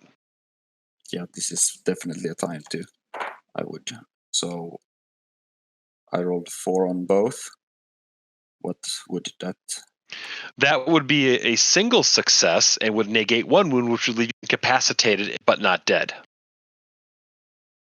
I think I could use a second one just to see if I manage to get better. Okay, and that would be your last Benny as far as I've kept track so far. Yes, indeed, but this is a worthwhile time. It can't be worse. So if this roll's not better, you still got the 1. Good. 6 on the wild die and a 5, so that's a total of 11. That would negate 2 wounds. That'll negate 2 wounds. So that will leave you at 3 wounds, which means you're still awake and walking around, just hurting a lot. Yeah. Okay. All right. And that was that. And now it's the lead golem's turn. Let's see. Who does he determine to attack? The big giant who just charged him, or the one who just clawed through his shield? I'm just going to go 50-50. What his reaction is. And on a 1, he says Slag looks like he should attack him. He should run away. That would be the smart thing to do. That would be. You would think that'd be the smart thing. He's probably thinking about trying to do that at this moment. But at the moment, he needs to get distance for that. So what he does is... what is he going to use? There you go, strength. What's his strength? Oh, D10, D10. That's easy. And grab this other die. He swings his sword at you there, sir. His glowing energy sword. Oh. And his fighting. Okay. He's a wild card. Oh, he rolls a 9. Does he hit you? Yes. Parry of 7. Okay. Right. He rolls for damage. No raise, lucky for you. He rolls 14 for damage. Shaken, not stirred. Okay. And that is the end of the round. Initiative. Good times. Good times. Yes. Everyone gets a Benny. Let me fix that real quick. That's nice. And Razorclaw will be glad to have a Benny back. Indeed. Real quick. Name off to me your hindrances. Slag. Heroic, loyal, and quirk. We never determined what the quirk was, but Yep. heroic charging to help your friend. That's a Benny, and you're not using your bennies, sir. Mind Witch, what's your hindrances? Please. You're muted. Yeah, probably. You muted. She's. Well, okay. Real quick, while she's muted, maybe something going on there. Real quick. Sorry, Razor I Claw. didn't mean to. Okay. Yeah, I was shifting my desk position, and I have to mute, or you guys hear weird stuff. That's so fine. I have Code of Honor, Loyal, and my quirk, a quirk that is always wants to try and see what something does, which I believe you can tell I have been definitely playing to all three of those every opportunity I get. I'm just going to say that you have one more for that because of the situation, the way you were playing the combat. And Razor Claw, what are your hindrances? Furious, impulsive, and overconfidence. All three are made. You're definitely overconfident. Let's give you one more Benny because the way you played the combat just ran in there and charged and completely crazy. So we're at least appropriate Bennies before this continues. Okay, so Mind Witch, you got the Joker. You are +2 to attack, +2 to damage, and you definitely go first unless you wish to wait. But before we begin our actions, that thud noise is coming faster and faster. You now see a giant 20-foot tall Titan Golem charging in. Its arc cannons blazing with energy. And instead of coming right at you guys, it seems to take a sudden turn and smashes into the mayor's office and starts pounding on the building, and people are running out, screaming in fear as the thing begins to work its way through, and it looks like it's going to attack all the civilians inside.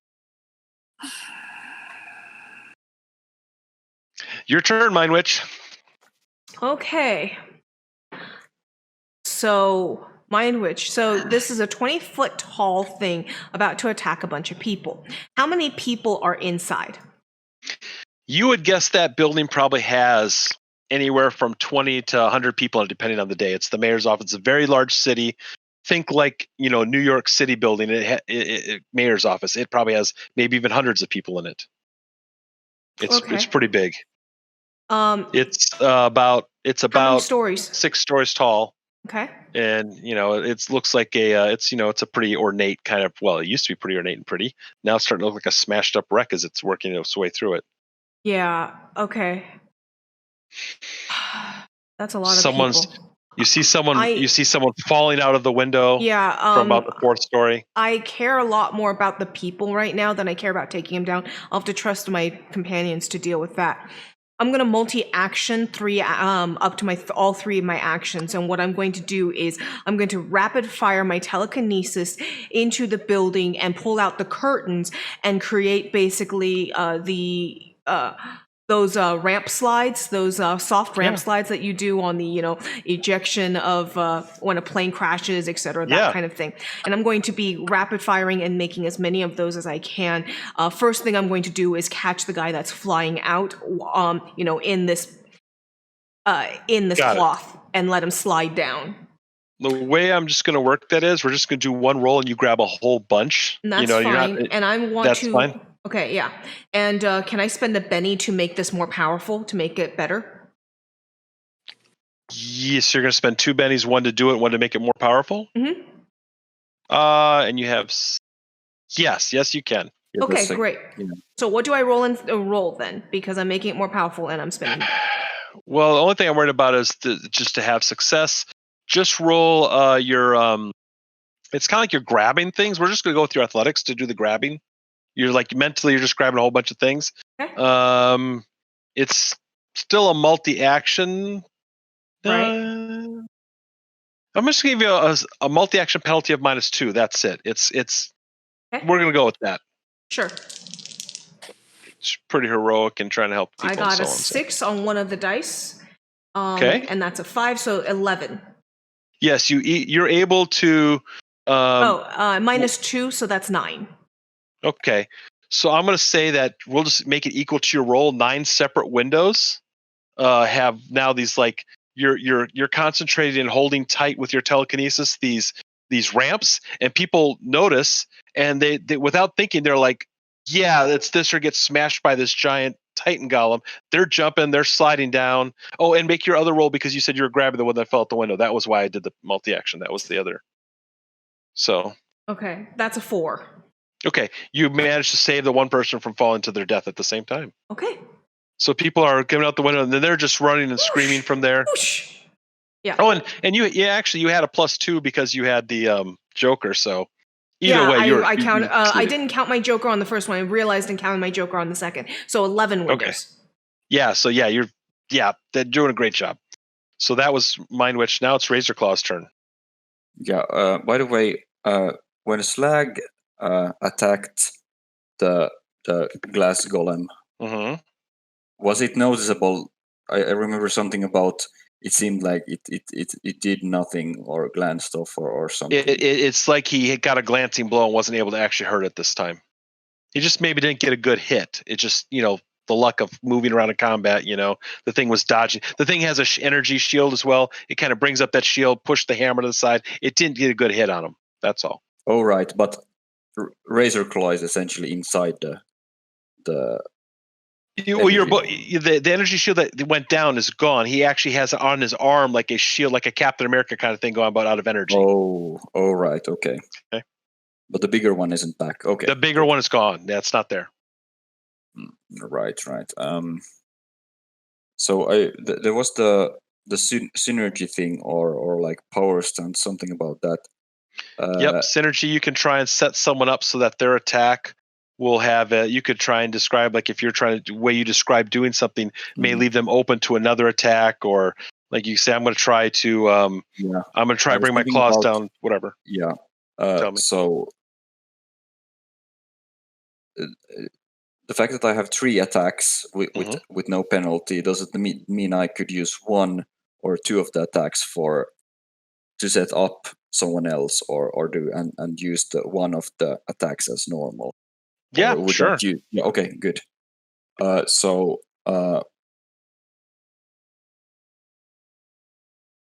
would right. Look it back in Okay, the so attack it's sometime. the energy shield kind of thing that it has on its arm. Yeah, it's just think of it like a knight with a shield, except for it's made out of energy. Yeah, that like Razorclaw thinks that this is kind of bullshit thing, and then just starts to try to rip off the So you want to destroy the shield itself. You want to target the shield. Okay. Yeah, try to target the shield. All right. I'm going to give defenses, I guess. Yeah, go ahead. If you can. Here's what will happen while you're attacking that shield directly and not him with those 2 attacks. Mm-hmm. You won't actually be able to hurt him by doing that, but you could potentially disarm the shield from him. Yes. Okay, if that's your goal, that's how that would work. That's my goal. Okay. Yeah. And I rolled 11. Okay, you definitely easily strike the shield with your claws. Go ahead. I'm just going to give it a similar hardness to the force field he had before, and if you do enough damage, you'll destroy the shield itself. In this case, so I'll just do damage in general. Ooh, that's 6. That's 4.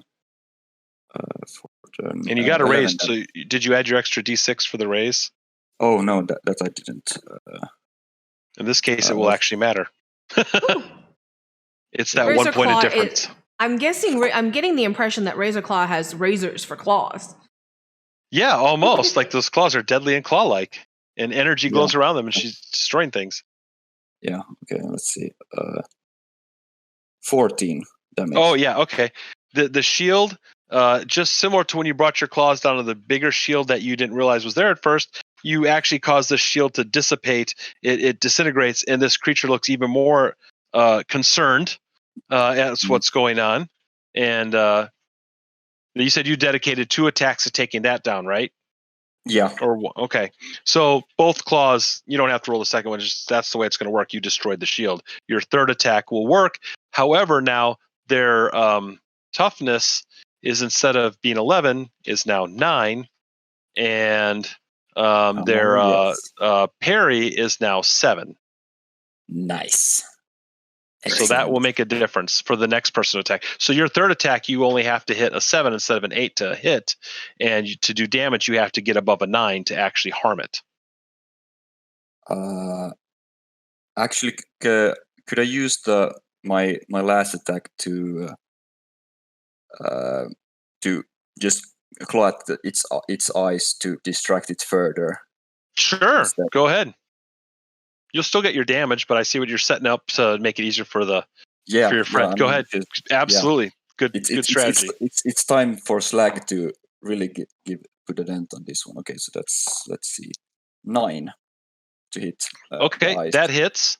Roll your damage. And I'm just going to say that its parry goes down to a 6 till the end of this round because of that. Yeah, so that's a 7 in damage. All right. Okay, with the 7 for damage, you don't actually manage to harm it. However, you have set up Slag for a good hit. Slag, your attack. I'm sorry. It's are you done now, Razor? I assumed. It was all your attacks, right? Okay, Slag, it's your turn. The golem seems staggered back a little bit, unable to do anything for a moment. You may attack. Going to swing on him. I'm going to go ahead and swing twice. Okay. Wait, actually, I think was I were I wounded? Because I think I just forgot. No, wait. You shouldn't be wounded anymore. We healed you up. Okay, good. Okay, good. Yeah, you healed. Mm-hmm. Right. Good. Okay, so I got a 9 on my 2 hit. Okay, well his he has a 6 right now for this turn, so that's a hit. Oh yeah. If you gotten a 10, it would have been a raise, but you know. Yeah. It's like 7 bennies in total.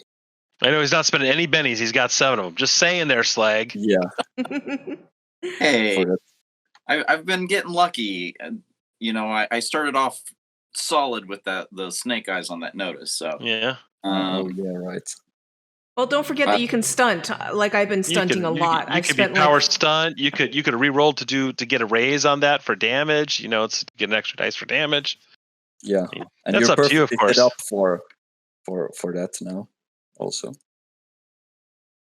And if you want, right. you know, and if the you Joker want, was drawn, I should have given everyone another. I give me another Benny for the Joker.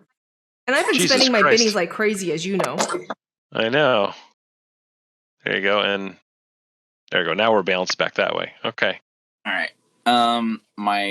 Okay. So on the first attack, I did 18 damage. Okay. Well, that would be a hit. Raise would be 13. That's 2. It's a hit with 2 raises. Okay. Okay. And the second hit was an 8, which would hit. Oh dear. That would be a 20 damage. 20 damage. That would be a hit, and then 13, 17. That would still be 2 more wounds. So theoretically, he's going to try and soak that because he does. You know, he feels like. I gotta make that. There we go. 3. Try and soak. And he does not soak the first attack. And the second attack, he tries to soak that as well. In my mind, you said I don't have to wait for my initiative, right? Because Slag is still working at the moment. In my mind, I'm going to call Slag and ask if he can basically pull up the pavement to slow this thing down. It's a trick that you will see if you read Fantastic Four at all. Ben Grimm does this, and he basically will pull up a chunk of the pavement and do a whip slide like as if it's a carpet. And I'm asking him basically to do that. Right. Because I need this golem away from the building. I'm worried that I'm not going to be able to get everybody out without getting the golem away from the building. Yeah, and I got to add that to the initiative for next turn. So let me put that before I forget.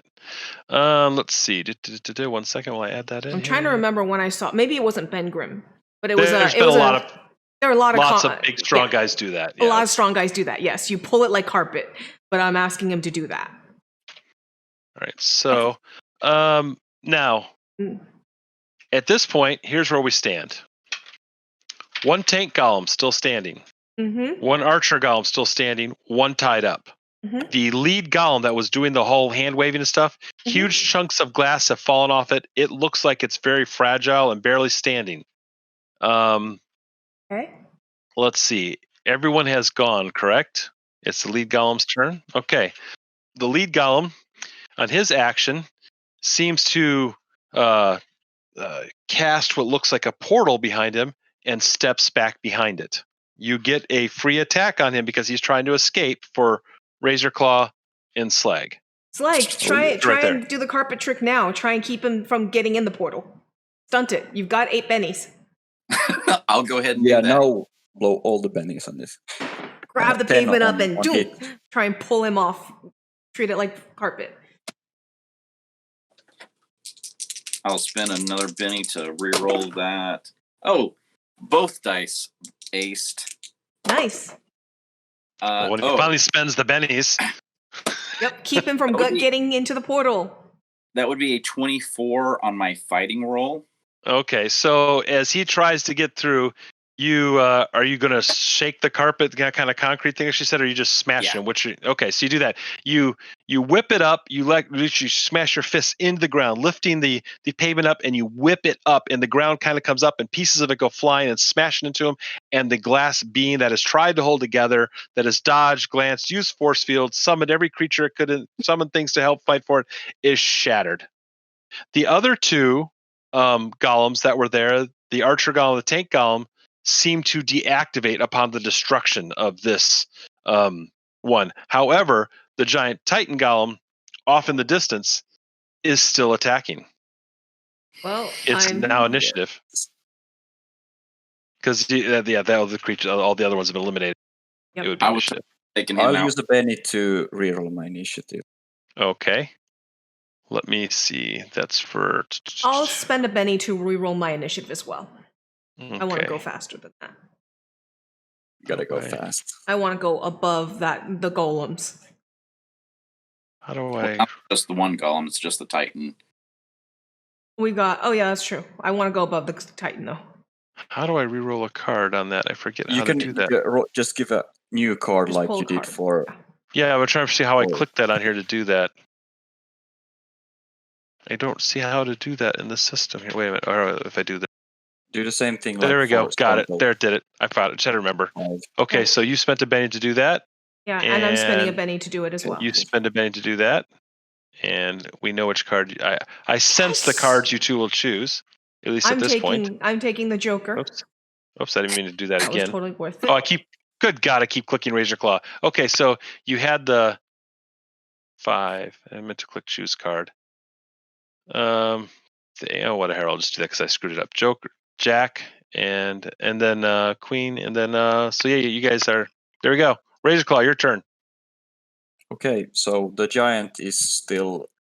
Are the carpets and things still in its? Is it wrapped still around it? No, those are gone. That was different. That was Those are on a gone. different golem. Yeah. And I'm going. The Titan one.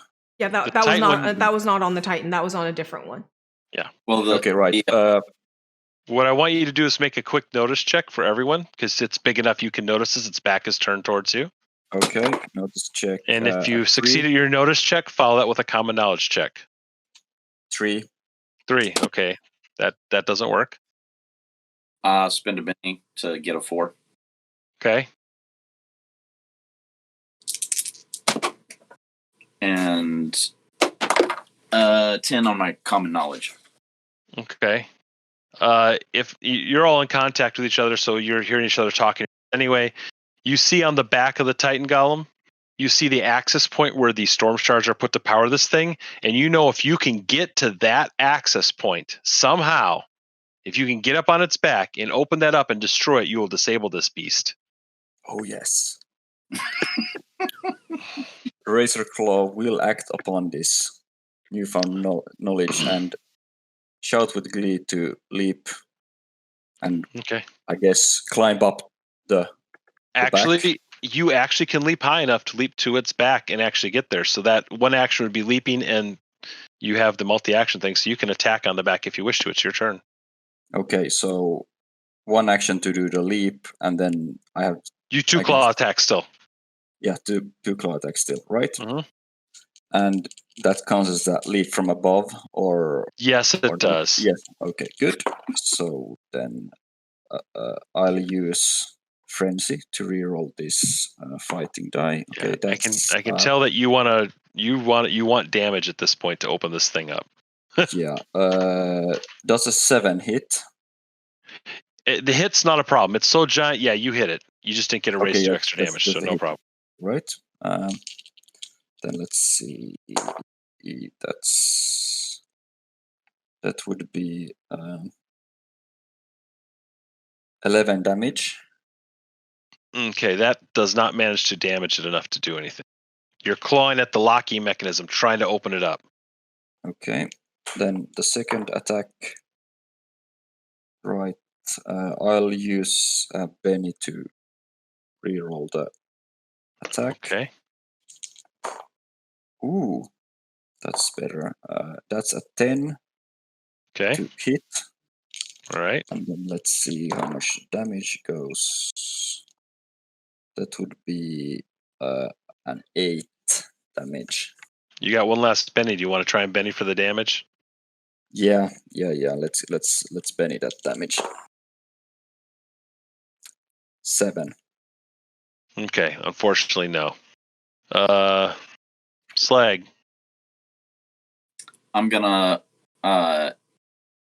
hold my action. I call out in my mind, get him away from the building. If that helps. I can help you if you're going to hold your action. We can do a team action because basically I can do a team action with you to help get him away from the building. I've got an idea, if you'd like. Okay. That sounds like a plan. All right. I'll hold up and then Mind Witch. Mind Witch, your turn. Okay. So, I am going to pick up basically a bunch of so when you broke through the wall, and when walls are put up, there's this mesh netting that is put inside as structural support. You know what I'm talking about? Yeah. Okay, so I'm going to telekinetically start pulling on some of that mesh, pull it out, and then I'm going to start using that mesh. I'm going to start wrapping it around him and around him and around him and around him, and then I'm going to basically, tell Slag now and just let Slag punch him while he's basically been rolled into this bouncy ball. Punch him away from the building. Here's what I'm going to do. And I'll spend bennies, obviously, with my TK too. Do an entangle. You spend your benny for doing your entangle on it. Now go ahead and make your roll. Okay. And I'm yanking it out of the half broken walls at this point because to try and get as much of it as possible to do that. So I need to make a. Did you want me to make a strength or athletics roll? Athletics for what you're doing because it's kind of like wrestling, wrapping them. I guess that's the best roll for that. Can I spend bennies to re-roll? Yes. Okay, I'm gonna spend a benny to re-roll. Okay. Oh, nice! I keep going. Feel like an ace happened. Exploding dice. Keep going. 20. Okay, you wrap this thing up good. Okay. And then made a new bouncy ball. 20-foot tall bouncy ball. So what I'm going to do is give and some of that asbestos padding and all that stuff's coming out with it and such. Anything that's basically malleable. Razor Claw, you're kind of jumping and ducking so you don't get wrapped up in it. No problem. You're agile and you manage to avoid all that. Yeah. And then Slag, you get the drop. This thing can't fight back. So don't screw it up. So it's all on you. The drop gives me a bonus on 2 hit or just damage? +4 to hit and +4 to damage when you get the drop. Okay, so a 7 hits. Yep. Nice. That's your total. And then are you going to spend a benny to hit it? I didn't have to because I got the drop on it. But a raise would give you even more damage, another dice. Yeah. I don't need it because I spent a benny on the damage. Exploding D12. Oh, okay. So the D12 by itself was 23.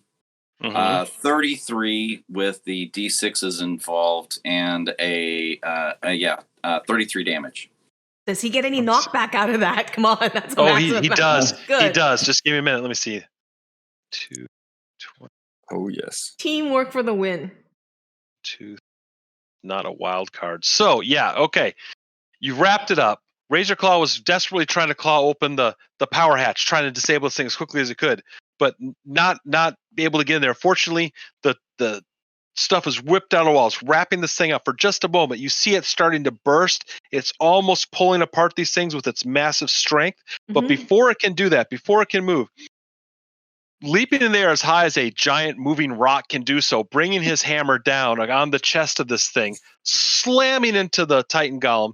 It goes back, it flies back about, we'll just go for every 2, 3, about 20 feet. It's more now. Let's go back about 40 feet. It's kind of almost staggering / flying back through the air as its chest cracks completely open. This thing begins to rock back, falling into the building behind it, unfortunately, because, well, that's life. And it kind of comes to rest, almost like it's sitting in the building like a chair, disabled, as smoke and energy rise from it. And the force field that was around the Valsari Legion seems to go down at this point. The Legionnaires come running out, trying to address all the damage, and the people are kind of in shock as everyone in the town looks for a moment, looking at all the things that have just happened, and all of a sudden everyone in the crowd just goes, "Huzzah! We're saved!"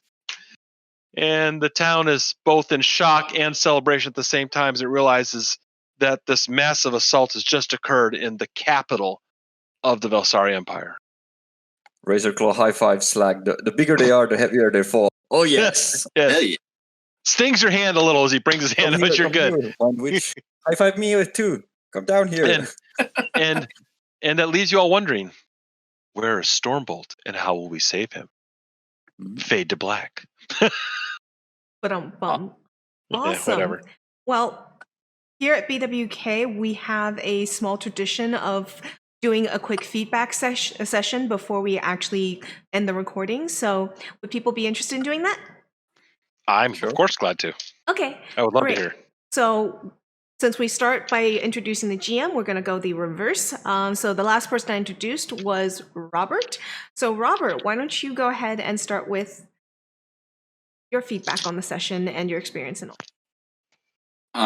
So I have talked with Brandon quite a bit about the setting, but this is my time to actually get to play in it, and I had a total blast. So, and of course, get to be the big hero. So who doesn't love doing that? Absolutely. Well, Andreas, what about you? What do you think of this? I liked it. I wasn't too familiar with Savage World either. I mean, it's been a few years since I first checked it out. But after some initial to get into the setting and things, then it felt natural to just act upon what's my character's characteristics, and I mean, it was nice. All kind of things happened. Yeah, I liked your character. I liked Razor Claw. I'm sorry, I kept calling you so many other names. Yeah, I like Razor Claw, Cheetah, whatever. Yeah, I like the specifically the thing about the tricks and to set up your friends and my first thought was exactly to Razor Claw is the quick one. She can just jump someone and just sit on their shoulders and claw their eyes out, while the rest of the team comes in for the heavy strikes. Yeah, I thought that was great. That was awesome. So it was inspiring how it was set up to just do things. That was I really enjoyed the dynamic of how things worked between us, by all means. Yeah. So for me, on feedback, I think the setting evokes a lot of great imagery. I'm very interested in exploring more of it. I really enjoyed the character that I did play.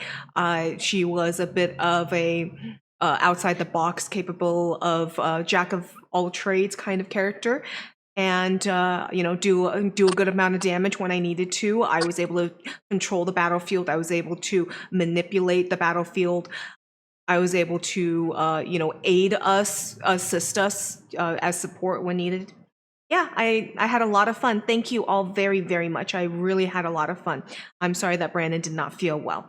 And over to you, Brandon Verhalen, not Brandon Powers. My only thing is, for me, I have yet to actually have run a supers game, so there's a little unfamiliarity for me. So it's a learning curve a little bit, and threw me for a little bit there, trying to just figure out how to deal with some of the things that, as I played more, I think I would be a little better at Mhm. deciding on what you should roll, so forth and so on. But as a whole, I just find it fun when the players challenge me with different outside. I mean, I want superheroes, so that whole let's do this thing that I shouldn't be able to do in most other settings, I can do here. I enjoyed, and I like the way the teamwork started to come together. I imagine this is the first game session that this particular group has been set up this way, right? So the way the teamwork did come together is it started to kind of naturally evolve there, and people started to play off each other's strengths. I love the fastball special thing, whatever you want to call it, whatever. And the way you just kind of naturally chose to use, like, hey, he's a big armored guy. I can use him as a cannonball. Why not? Hope he doesn't mind. Hope he doesn't mind. He seems okay with it. It's fine. He'll be okay. That was great. So I had fun with it. I enjoyed it. Thanks for letting me run the setting that I've mostly written. It's kind of still rough, and letting me test out stuff on you guys and everyone seemed to have fun. And I also want to say thank you to Razorclaw for not getting angry when I misread that rule a little bit and just totally rolling with the punches. You're a real champ. I appreciate that. That's a great player attribute. That's appreciated. So it was fun. Awesome. Thank you all, and until next time. Hey Blades! Thank you so much for watching another Babies with Knives video. If you liked what you saw, please don't forget to subscribe to the channel. Go follow us on Facebook and Twitter, and come join the conversation in our Discord server. If you want to keep content like this coming, come check out our Patreon and consider subscribing. All links for this is provided in the description below. And remember, come back next time to get honed!